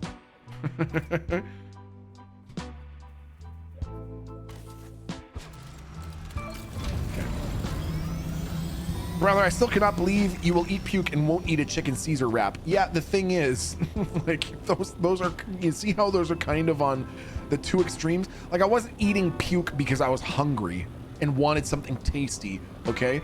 If you would eat a chicken Caesar wrap for the same reason you would eat puke, we need to have a conversation, all right? I once wore a candy thong for a Halloween party, and then saw people eating later. Wait. I once wore a candy thong for a Halloween party. Then I saw people eating it later that night without knowing that it was worn prior. Ooh. Hey, these candies are kind of crunchy, but is it just me or do they smell a little musky? Kind of weird, right? Hey, James, were these in your pocket? Where were these?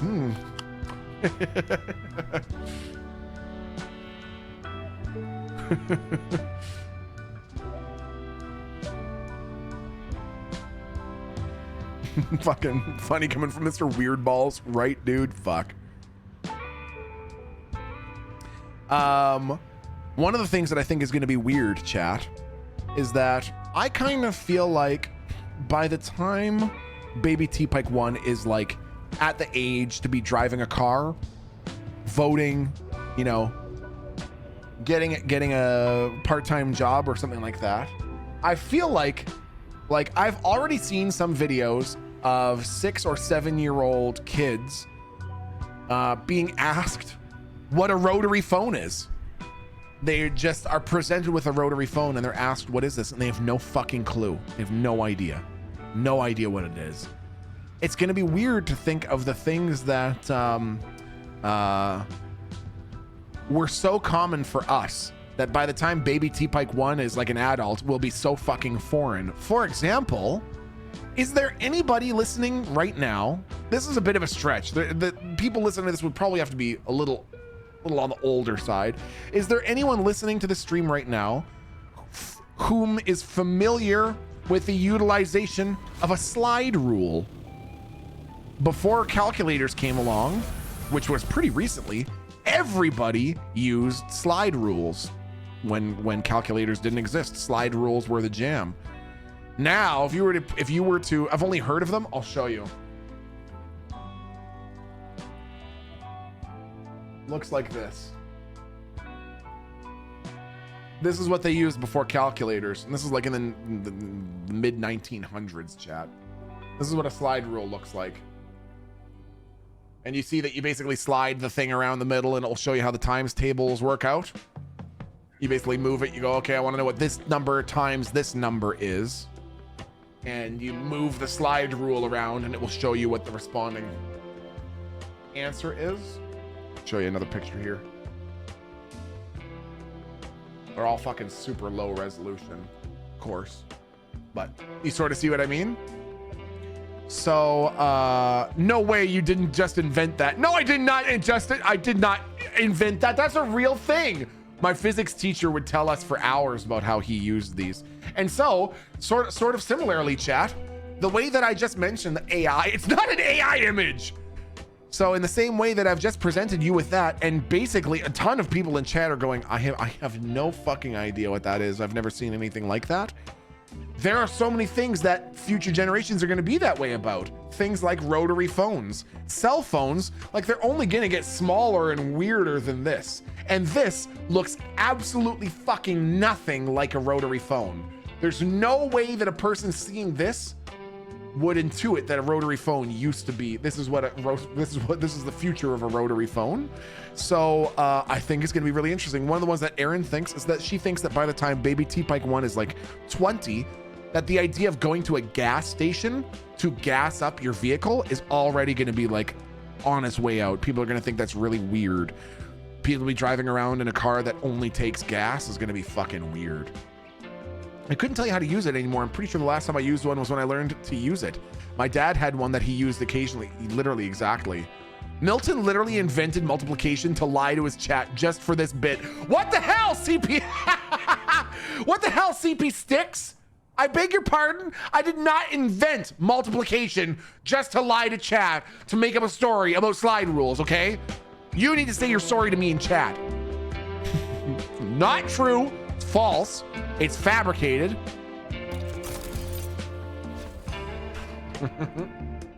Payphones, VCRs, 8-track tapes, or cassette tapes in general. I don't even know what an 8-track tape is. I've heard something play it on the 8-track, but I've never actually known what an 8-track is.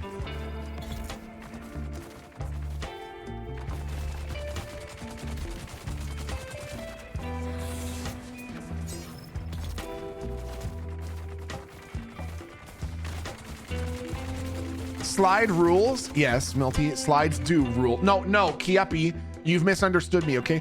I'm not complimenting. Okay, I'm not complimenting rulers. All right, that's not, or rules or slides. Okay. Do you not have a flip phone anymore? I do have a flip phone. Ah! Has there anyone in chat who has that giant Samsung phone? The one that looks like a tablet? The Fold, I think it's called.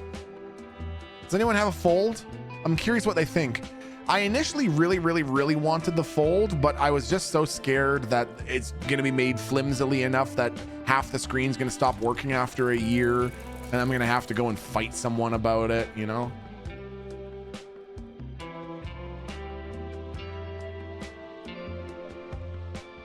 I have 2 folds. No, not that. Fold this. No, pesky piglet, you're just pointing to your junk. I'm not gonna fold that. Folding phones piss me off. Why, Imaginary? I have an old Sprint flip phone from like 2007. Do you really? I can fold my phone once. Sketty, I can fold my phone once. All right, fair enough. Back in the day, you didn't even fill up your own car. You just had a 14-year-old get leaded paint on your Cadillac, ruining the paint. Get leaded fuel on your Cadillac and ruin the paint. Yeah, exactly, dude. I like it. I use the tablet part for when I'm doing tabletop role-playing game stuff. Nice, man. I used to have a Fold 5. I really liked it, but it was more of a novelty, and I missed a normal phone. I ended up getting a Pixel 9 XL, and I love it. Really? I have a Pixel 6 Pro, and I fucking am so sick of it, man. It has such basic features that I missed from my Samsung, like the ability to turn notification sounds off except for one person. Like if I could, I would make it so that this never made a sound unless Aaron texted me, and then I could have a custom sound, but you either have to turn all sounds on or off with this fucking phone, and I hate it. I'm using my Galaxy S22 until it dies. Yeah, I'm thinking I might get the Galaxy Note S25 Ultra because it comes with a stylus, and it would allow me to do my little moving GIF art on it. I have the Pixel 8 Pro and I like it. Waiting to see what the 10 is like before I upgrade. That's totally fair. You need to get an app for that. I hate that. I like Samsung Android that I had my S10 for 5 years. It's just now starting to do random restarts. Yeah, Lynn's with a Z. My phone before this was an S9, and I used it until it started to fuck up, and then I upgraded to this. Now I've had this for probably however long. Whenever the 6 Plus came out, that's when I got this, and I'm getting ready to probably trade it in for a new one. Trading my Z Fold 6 in for the Z Fold 7 today, says Gogs. Man, that's so interesting. Those who have folds, do you find that they're like a sturdy phone? You're not worried about them snapping in half or half the screen not working anymore, shit like that? I got a Z Fold 6 last October after having an iPhone for the last 15 years, and I love it. I use the tablet mode at least half the time I am on it. That's fucking cool. Here's a question for you, Dr. Dino Dookie. Do you watch YouTube videos on the phone? And if you do you find that there are many videos that actually benefit from having the bigger screen? Or is it just sort of squished into the middle with black bars on the top and bottom anyways, since people are used to putting them into 1080 by whatever? I've had my Pixel 9 Pro for a year and the charging port is already loose and I might need to get it fixed or replaced. Yikes. I don't think I'm gonna go back to Pixels. I think I'm gonna go back to Samsungs, and that's probably gonna be my phone for the foreseeable future. I had exclusively iPhones for a number of years. I love iPhones. If I could just have iPhones, I would, but I fucking hate the proprietary shit. Oh, I see. Use your scanner. I need a scanner. How about this? Come on, you can scan. Damn it. Am I able to make a scanner? I gotta go all the way home and get a scanner. Chat, someone's in fucking trouble. Someone's in fucking trouble, chat. We gotta go all the way home and get a GD scanner. Oh my God, someone's gonna get it. Someone's gonna fucking get it. I have the Fold 5 and I really like it. Also got a case to protect it. Twilight Vermic, what case do you have? Because I will, man, I am still thinking about getting a Fold. And if I did get a Fold, I would want a case for it as well. Oh yeah, so I loved the iPhone. The iPhone was my favorite phone. I found that it had the nicest keyboard. It had the most helpful autocorrect. Apple autocorrect is on a whole nother level. Apple autocorrect is fucking goated. And I loved the UI. I loved how sort of smooth and crisp and straightforward it all is. But God, I fucking hate iTunes, and I fucking hate Apple Music and all of their proprietary shit. It's so stupid. I hate it. So I'll never go back to an iPhone. Think about how often you might need tablet abilities while you are out and about if you're considering a Fold. That's a very good point. Very good point. Okay, back home we go to get a GD scanner, chat. Shit. I went back to the Pixel because I had the Pixel 2 XL and it had such an amazing camera. And when I got the Galaxy S21 Ultra, I thought I would get a phone with just as good of a camera, but it was so blurry. So when I went back to the Pixel with Pixel 9 Pro, I thought I'd get my great camera quality, and it's just as blurry as the S21. Weird. Is it a case of the lenses that they use or something, Audio Atmosphere? For those with a Fold phone, do they have a crease? If so, how much does it affect your experience? Nora Charles, that's a great question. I have seen and held a number of Folds, like when we're at the mall and I'm just going past the Bell store or whatever, and it does have a crease. I've never obviously owned a Fold, so I couldn't tell you, but it doesn't look like it would be that obstructive.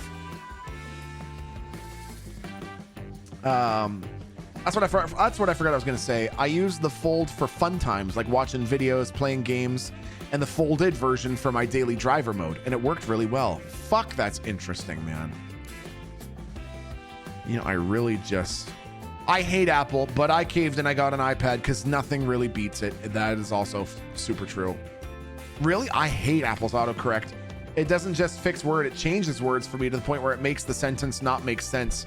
Yeah, I don't know if I always felt like my iPhone learned me and then only auto-corrected the things that I needed it to. It has a slight crease and it gets a little more prominent the more that you open and close it. Very interesting, very interesting. Google's post-processing is the best, but Samsung's physical camera is the best if I recall correctly. Very interesting, man. Very interesting. I feel like I'm most likely to get the S25 Note that comes with a stylus because I don't know. I'm just nervous. You know me and my belongings, Chad. I'm just nervous I would destroy a fucking fold so quickly.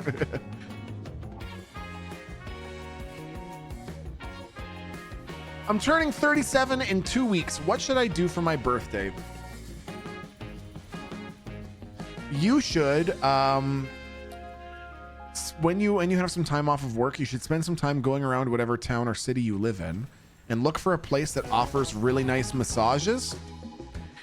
And then on your birthday, you should go and get a really nice massage and then go to your favorite restaurant and sit and order your favorite food. That's what you should do. And if you have people in your life, they should come with you. And if they don't, fuck them.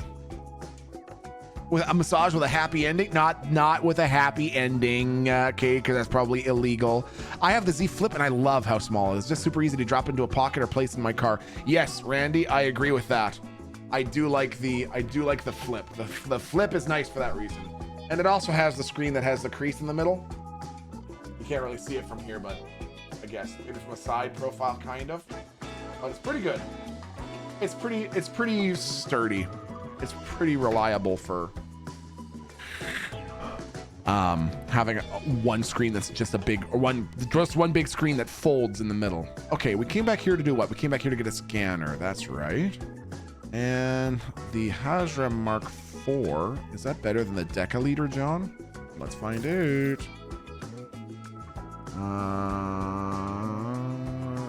2250. That's fucking nothing. Okay, so scanner. Can you make me a scanner? Nice. I'll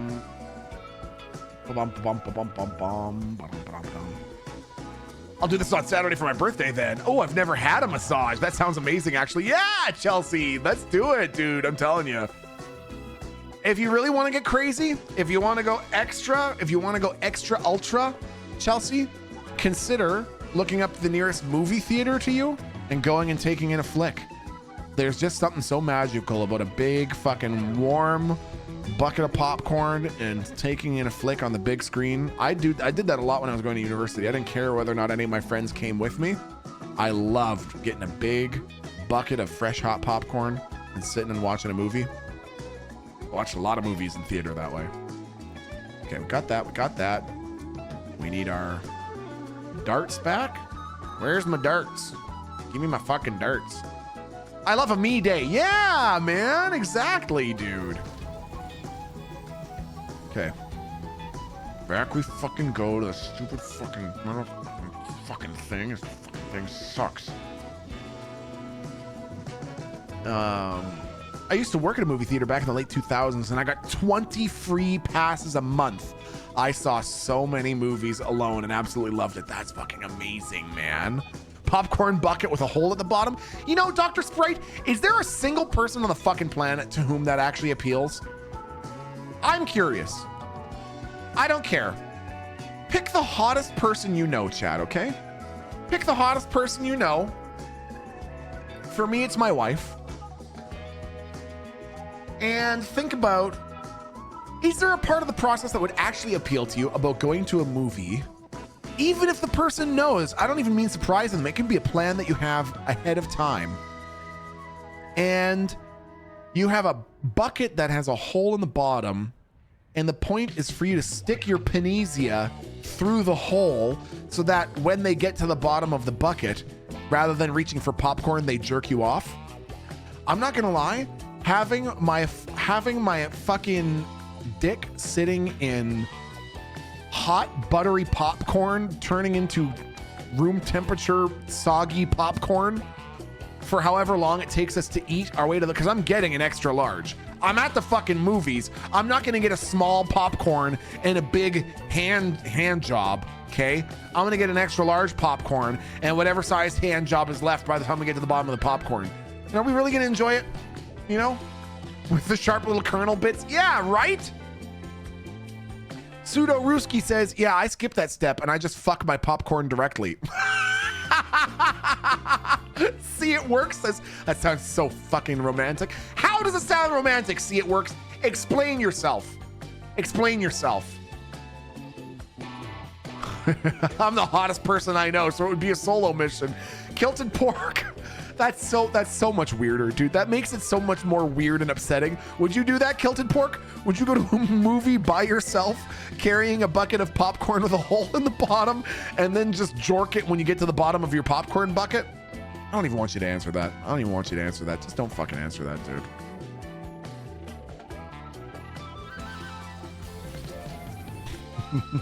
Hell no. Oh, okay, good. Okay, good. Date with a felony.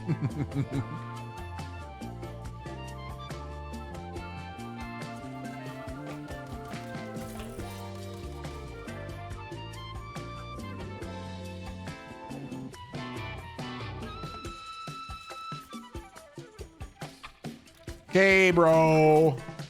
Okay, bro. Let's go here, dude. Let's go here a little bit, okay?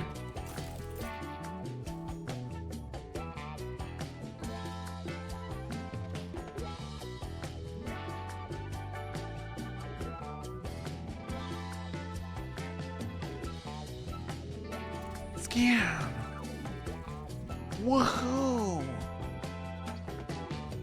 Okay, go to the House of Ilm. House of Ilm. Okay.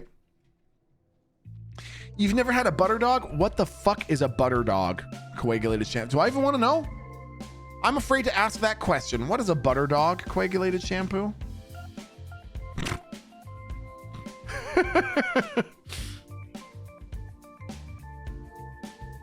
I would fist fight my husband if he stuck his dick in my $20 popcorn. I don't give a fuck. That real, dude. True, man. You stuck your dick in this and wasted $200 worth of popcorn? I had to take out a second mortgage to get this goddamn popcorn. You put your dick in it? Great. Your dick is not some gift to all of womankind. I don't need you to put it in my popcorn. Thank you.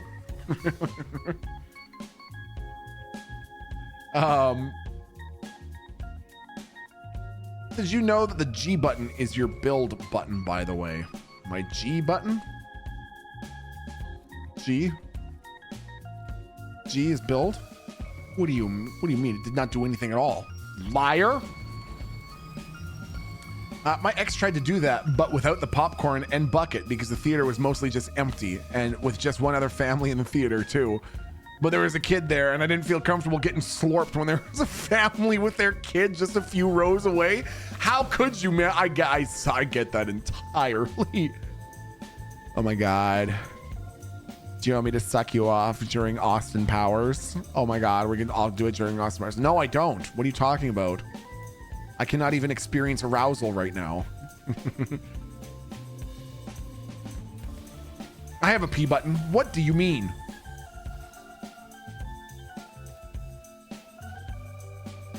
You put your peefness in our popcorn when I specifically asked you not to?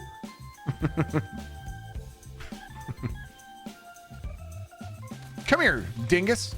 Come here. Come here, you dingle. Oh, yeah, you're so impressive with your fucking Bindu strikes. Well, get ready for that. You weren't expecting that, were you, bitch? I said, what? Bye. Ow. You can't poison me. I'm a Bene Gesserit. I'm a Bene Gesserito. I can't tell you how many weird looks that I got when I took my date to see Frozen in the movie theater. No longer welcome in Harkins. Oh my God. I had a buddy who did that shit whilst watching Herbie Goes to Monte Carlo. Weird little asshole. Dude, I got the craziest beeger while I was watching fucking Kirby Goes to Monte Carlo. Oh my god. Oh my gourd. I have a question for you, chat. So listen the fuck up and listen good and listen close. Okay? So this is you'll see what this is the following question. So someone who was very much ahead of his time was Terrence McKenna. If you are ever just bored and you're like, oh, I just want to listen to something interesting, but I feel like Jesus, these fucking guys, where is all my fucking stamina? Christ! Holy fuck! Okay, attack? You gonna attack? We'll just stand here then, okay? Fucking idiot. Fuck you. Okay, so Terrence McKenna was a guy who I think was a little bit ahead of his time. And if you're curious, you should go on YouTube and just type in Terrence McKenna talk and click on any video. He's such an interesting guy. He really believed that the way of the future was VR. He was certain that at this point, he died in like 2004, I want to say.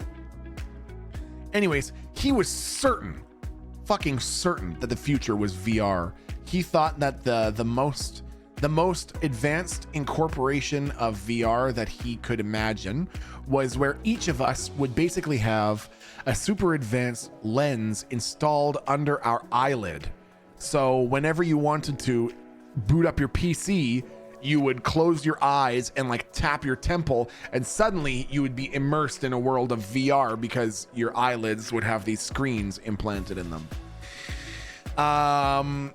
And he did a lot of work with VR and talked a lot about VR and speculated a lot about VR. And, well, lo and behold, VR is really not doing much. VR is absolutely not a dominant technology at all. And I would say that it's still possible that it could happen. It might just be that we haven't seen the correct iteration of it yet, where it's affordable and accessible enough to enough people for it to be a more widespread used technology. But get ready, because you're going to see where the pivot is. Here's the pivot. Have you heard of the Uncanny Valley? Has anyone heard of the Uncanny Valley in chat? And can you provide a little explanation for anyone who hasn't heard of it? Because it's an interesting phenomenon. You'll see how it's related. Yeah, I live there. I live in the Uncanny Valley. Do you? The Uncanny Valley is an interesting scientific phenomenon, psychological phenomenon. Basically, the idea is now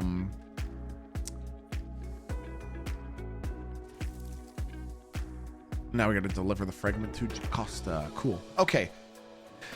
Basically, the implication of the Uncanny Valley. The Uncanny Valley is the feeling that you get when you look at something that looks mostly human, but you know it isn't. An example being a really advanced robot, or sometimes creepy liminal art, or weird sculptures, weird paintings and weird sculptures that have like weird versions of human anatomy, human facial anatomy.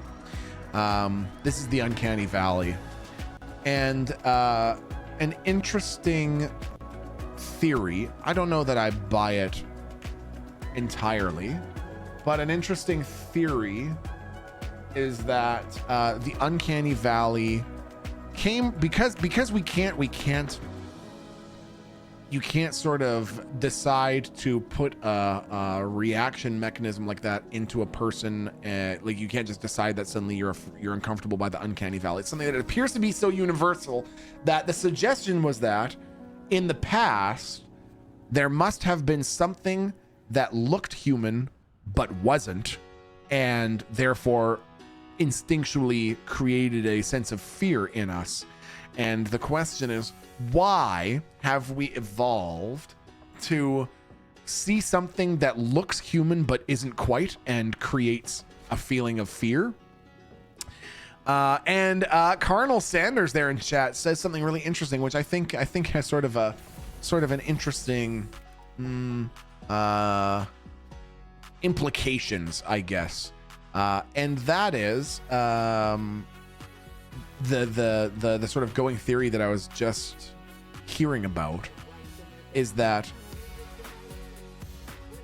the uncanny valley comes from a time when humans... Oh my god, I don't have the fucking Solaris! Shit, I'm gonna shit into my ass!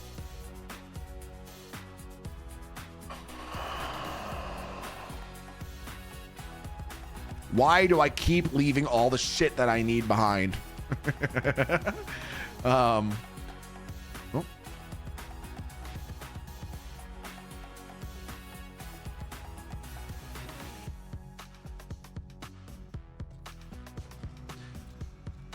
So lately they've been saying perhaps it is from a time when Homo sapiens sapiens were not the only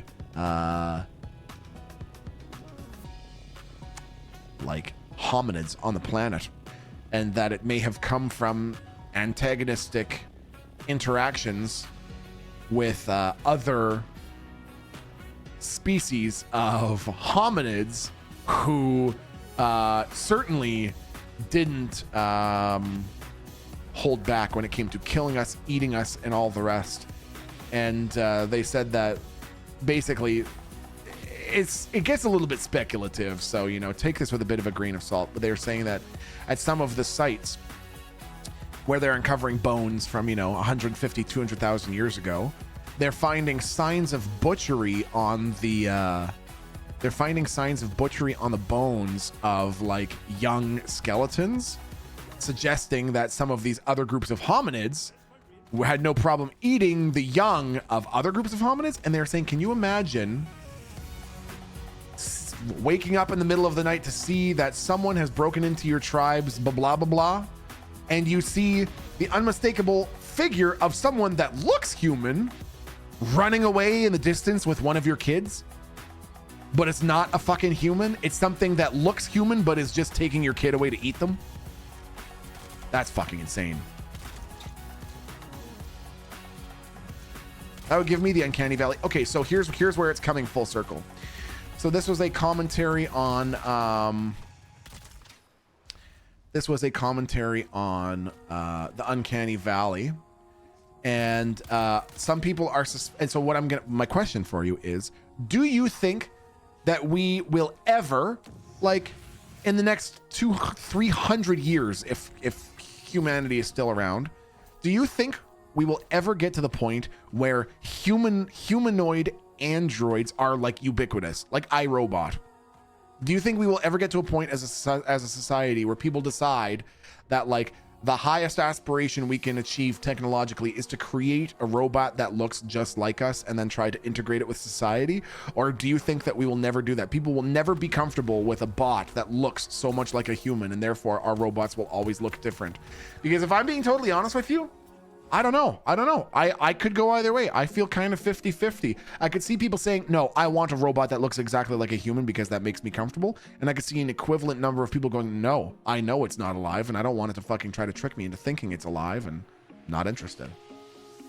We're already headed that way? You think so?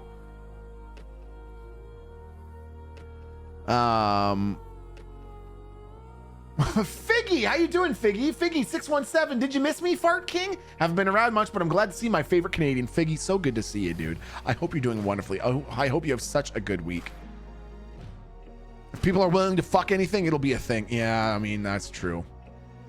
We already have real dolls, and we already have folks making humanoid robots. I mean, we do, but we also have people still making VR stuff. But VR, I'm not convinced is ever going to be this transcendent technology. It seems like it's just the way that some people thought it was going to hit for humanity. It's at least it's not hitting right now.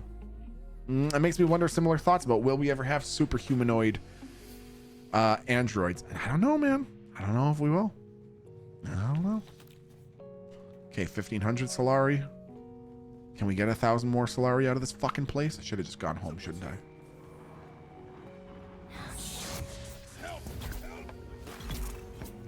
There you go, dipshit.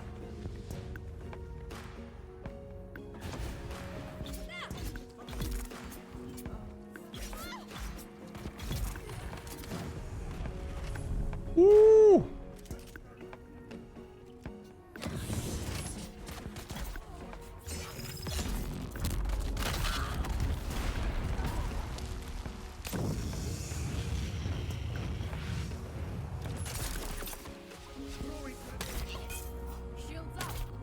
Bro, come on. He's staggered, bro. I just watched him get staggered. Hey, okay, dude. Really? Okay, sick. Yeah, love it. Super sick.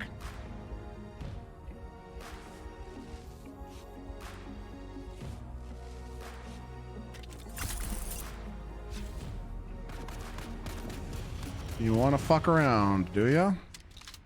Okay, go ahead. Go ahead, dumb fuck. Go ahead, use a flamethrower. Oh, that was too bad, wasn't it? That was too bad, wasn't it? Hello, hello. Leonardo da Vinci made a humanoid robot design. It's gonna happen. Is it because if Da Vinci says it, then it must come true? Is that the Da Vinci Code? If Da Vinci says it, it must come true. Damn it. 2,200 Solari. So fucking close to enough, but not actually enough.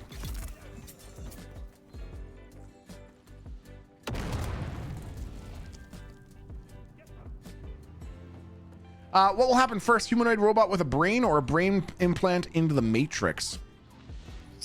That's a good fucking question. That's, dude, what are they gonna do with our brains and shit? No, are you kidding me? 150? We have to be able to find it.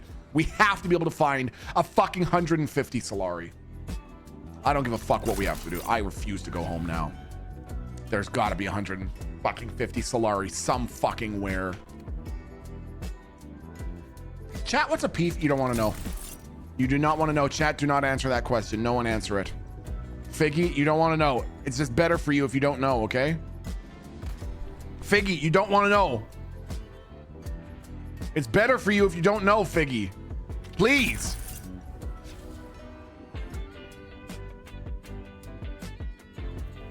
Do you see it, Figgy? Do you see what you've done? I don't want any of that. I want to use a quantum computer to play video games. What would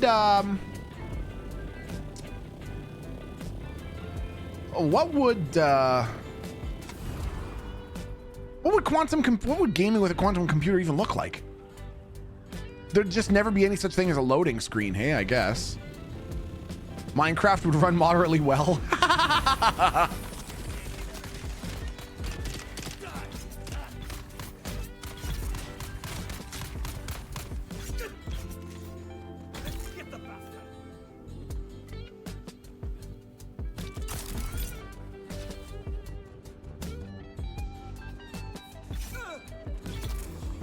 Our fucking suspensor belt broke. Our fucking pets' heads are falling off.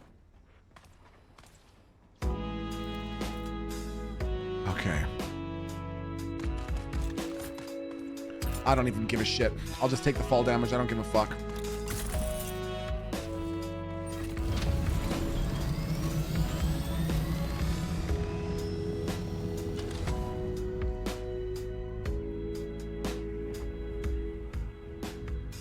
I feel like everything would be loaded at once. The entire universe would be loaded. Dude, what is going to happen with quantum computers, man?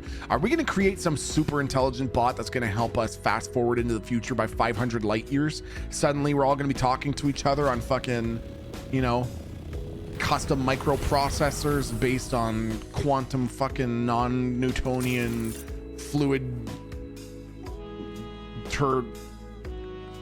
whatever that word is that I'm trying to think of. Not turbidity. Tremulations, turbulations. Fluid, turgid, not turgid, fluid. It's like interruptions, but it starts with a T. Timulations, triations, tremulations, trompulations. What are the chances that we are originally from Mars and we destroyed the planet and had to populate Earth? So we just killed the dinosaurs and came here? Temerity. Thank you. The fluid temerity. Crumbobulations. Thank you. Tinterruption. That's it, Physique. Tinterruption. That's what I was thinking. You know, Tommy, I would not be surprised if we were seeded by another civilization. That seems like something that we would do. You mean to tell me that if it was us fucking 5,000 years in the future that we would not seed life on a planet to just sort of see how it develops over time? Of course we would. I love being seeded. No, not like that. Not like that. I'd love to have a quantum computer. I'd love to have a quantum computer, have an AI, so I can decompile games and recompile them to their source code. It's an odd thing to want. That's so fucking cool. Audio atmosphere. That'd be a fucking cool way to do it, dude. All right, Jacosta. Well then, Bandito, this is his. He was a we don't. I've been waiting. I have discovered the Udon. Nice. Enter testing station 71. All the porn sick people will have sex bots in the future. This may bring peace for some. That is so weird, man. I have never personally met someone with a porn addiction. So I don't really have any personal connection to knowing what it's like or knowing someone who's suffering from it. But it must be an unbelievable vice, and I wonder what the fuck it would do to a person like that to suddenly have a fucking sex robot. I know tons. Do you really? Haha, my ex. Really? I want a quantum computer that has an AI so advanced that I just have to give it a prompt to make a game that I want to play, and it makes the perfect game. Tamaska, do you want to know the interesting thing? That is something that I actually genuinely don't think is that far off. Have you seen the fucking auto-generated Minecraft that you can like play Minecraft on a browser, and it's not even using anything? It's just basically using predictive whatever to play Minecraft. I feel like gaming is like the technology seems to be heading that way. That you'll basically, I don't know, man. I just feel like that technology is coming. You can be able to tell Game GPT, hey, I want a cowboy game that looks like this and behaves like this, and it'll just say, coming right up for you, and just spit it into your lap. No vehicle to restore. What the fuck do you mean, no vehicle to restore?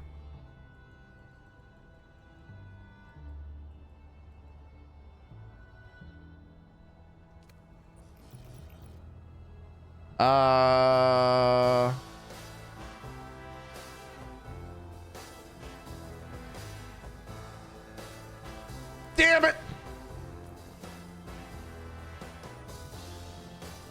That's what you get for hubris, chat. For not keeping track of where you put your fucking plane. I cannot wait for that kind of AI generation. Right, man? Another cowboy game that Milton will never finish. Pharaoh Rocher, I'm gonna finish it, okay? I'm just doing I'm just gonna do the epilogue of that game. Can I fly you somewhere today? Don't you fucking tell me. Where do you want it? The basin is a pretty big place. Zoe and I go back a long way. So behaviors. Ever seen a doctor get snipped? Okay, we're fine. Do you think that in the future, stuff made by actual humans will become a novelty and demand a high value? Valen Logan, you know, my honest answer is that I don't, and I could be wrong, right? What the fuck do I know? I finished my university degree 15 years ago. So this is just a fucking old millennial talking shit. I know that there are very many disgusting, reprehensible uses of generative AI right now that are stripping the rights, like the intellectual property rights away from people and used to generate awful shit and all the rest. Totally, I get it. But I think that AI in the future is going to be more like the internet. Not like the internet as it is right now, but I think AI in the future will be more like a tool and less like a thing that everyone uses all the time for everything. I think that it'll be more like a search engine interface tool, and that the domains of human creativity will still be like celebrated. Ideally, that's what all these, oh, you underestimate capitalism. Ah, fucking so true, Mander. I know, dude. I get it. I know that the people who pull the strings, the people behind the fucking systems, know that everyone would be happier if, that's spice? Is that fucking spice? Okay, we gotta try to just get a little bit of that. They know that if people had time to fucking rest and relax and enjoy themselves and have a 4-day work week, that, you know, they'd be happier and more productive and all the... Oh, it's going to explode. Oh, it's going to blow. It's going to blow. It's going to blow. What happens if I go out there now, chat? It's not going to kill me, right? A sector sandstorm in 1 minute?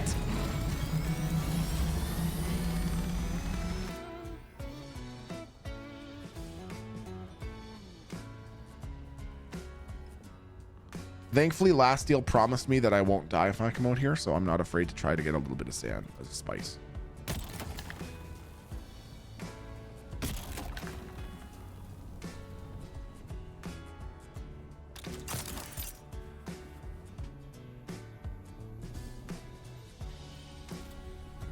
Fine, I don't even want that stupid spice. I don't even want that stupid fucking spice. I don't even want it, dude.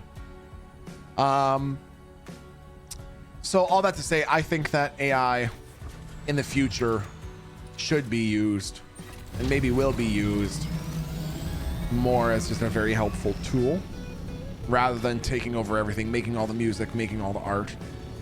Who the fuck wants that? Who the fuck wants... I want AI to do my goddamn dishes. I don't want it to fucking make my art for me.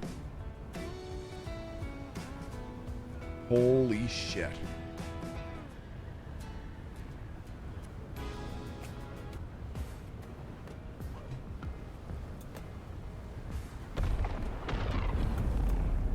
There's the spice. Explosion.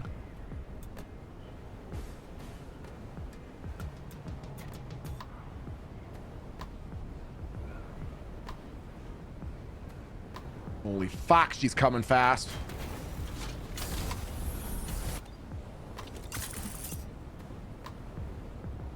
Oh yeah, I don't have a fucking suspensor belt.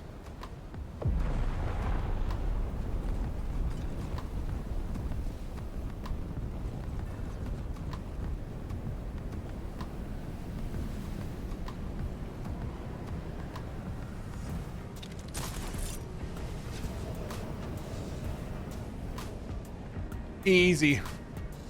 Easy clap. Oh. Milton, do you want a flying car? I don't know. Flying cars don't appeal to me all that much. Sky traffic sounds scary, dude. Shitty sky drivers? I don't know, man. Weathered Machine says, preach Milton. As an artist, I want AI to be used to help us live better lives, not to destroy our creativity. Yeah, exactly. We continue to work just as hard, and now any creative impulses we have, AI just does that for us instead. No. Make AI do all the hard work and let us do the creative stuff instead. I feel like if every person on the planet was able to just work 4 days a week, like fucking 6 hours a day, and have the rest of the time to do whatever the fuck they wanted, that a lot more people would have a lot more time for introspection, thinking about the bigger questions about life, you know, all the rest. And I feel like AI, when done properly, will further help that move that goal. And I do think it's coming. I know that things are so stressful and shitty out there right now that hearing me say that just sounds like gobbledygook, but I believe it, man. Hey, hop, hey, ho, hop, hop, yep, ho. Bye.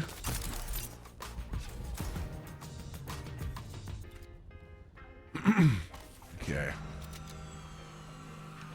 It's nice to hear someone be positive about the future. I know, man. I get it. And for me, it feels realistic too. Not like I'm just blindly shutting out the awful things that are happening around the world and putting on a fake veneer of cheerfulness. I actually really, in my heart of hearts, believe that things are going to work out. Sanford Michael, how you doing, Sanford Michael? Good to see you, buddy. Good to see you, my amigo. Okay, so we got all of our Sturf. And then we'll go over to our survival fabricator, I suppose, because all of our shit's about to break. We need a new full suspensor belt and a new power pack Mark V. But irradiated slag, that's right.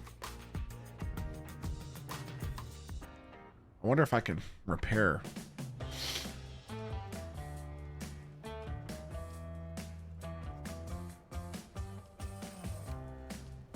Suspensor belt, that's the one.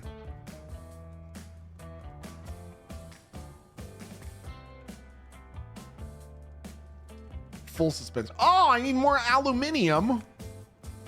Jeepers creepers.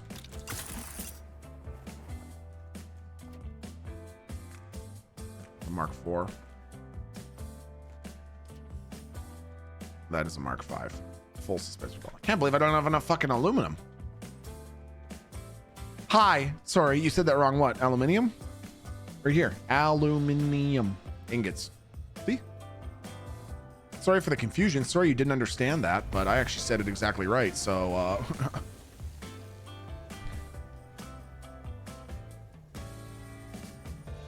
let's create industrial democracy, create equal access to resources instead of equal distribution, and create a sociocratic non-governmental arbitration system. Strange women laying in ponds is no system, no basis for a system of government, okay?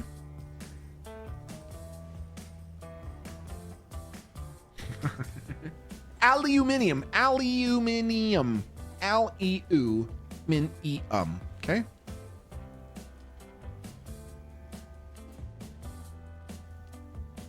I need 2 more for that? Okay, fine. Fine, then I will. 250, 400. I want the 400. Okay. 1 more ingot.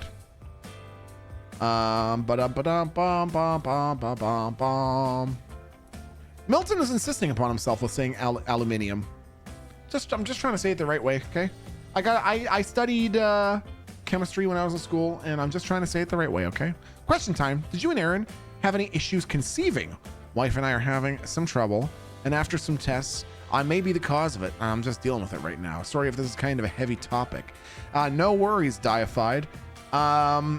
No, Aaron and I mean, basically I would say that we didn't have a problem conceiving. We didn't have any like issues and need to have any tests run or anything like that. But that's a very common thing. A lot of my friends also are having a difficult time conceiving kids. And I think the biggest thing I could and would say is just to try as much as you can to not internalize any of it or self-blame. There's nothing that you could have or should have done differently to change the biology of your body. And I'm sending you all the loving vibes in the world with the hopes that you and your partner have the success that you're hoping for. But my biggest, I guess, piece of advice would just be to be gentle with yourself and forgiving with yourself, and that you didn't do anything wrong and there's nothing you could have done differently, and that sometimes the challenges that the universe presents us with are baffling and really hard to try to understand, and but that I'm sending you all my positive vibes with hopes that you and your partner have some success in the near future and everything works out for you, dude. Even with your weird balls, you're able to shoot out baby T-Pike 1. That's crazy. They're not weird. The doctor literally told me, Milton, your balls are looking so good, Milton. God, your balls look so good. That's what the doctor said.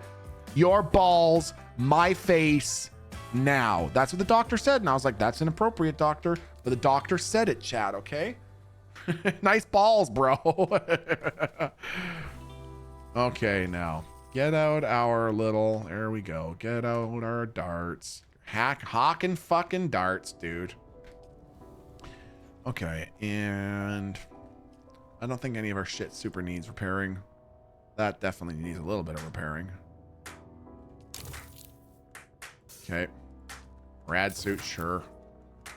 What was the other thing? The Deca Leader John? Yeah, fuck that. Fuck that Deca Leader John. Chat, my friends. Saint Abba, thank you for the 10 months, dude. Puffy Cloud Person, thank you for the 59 freaking months, man. Mr. Banterberry, thank you for the 27. TX Kicker, 94 months. What? And Figgy, thanks again for the 33. That's crazy.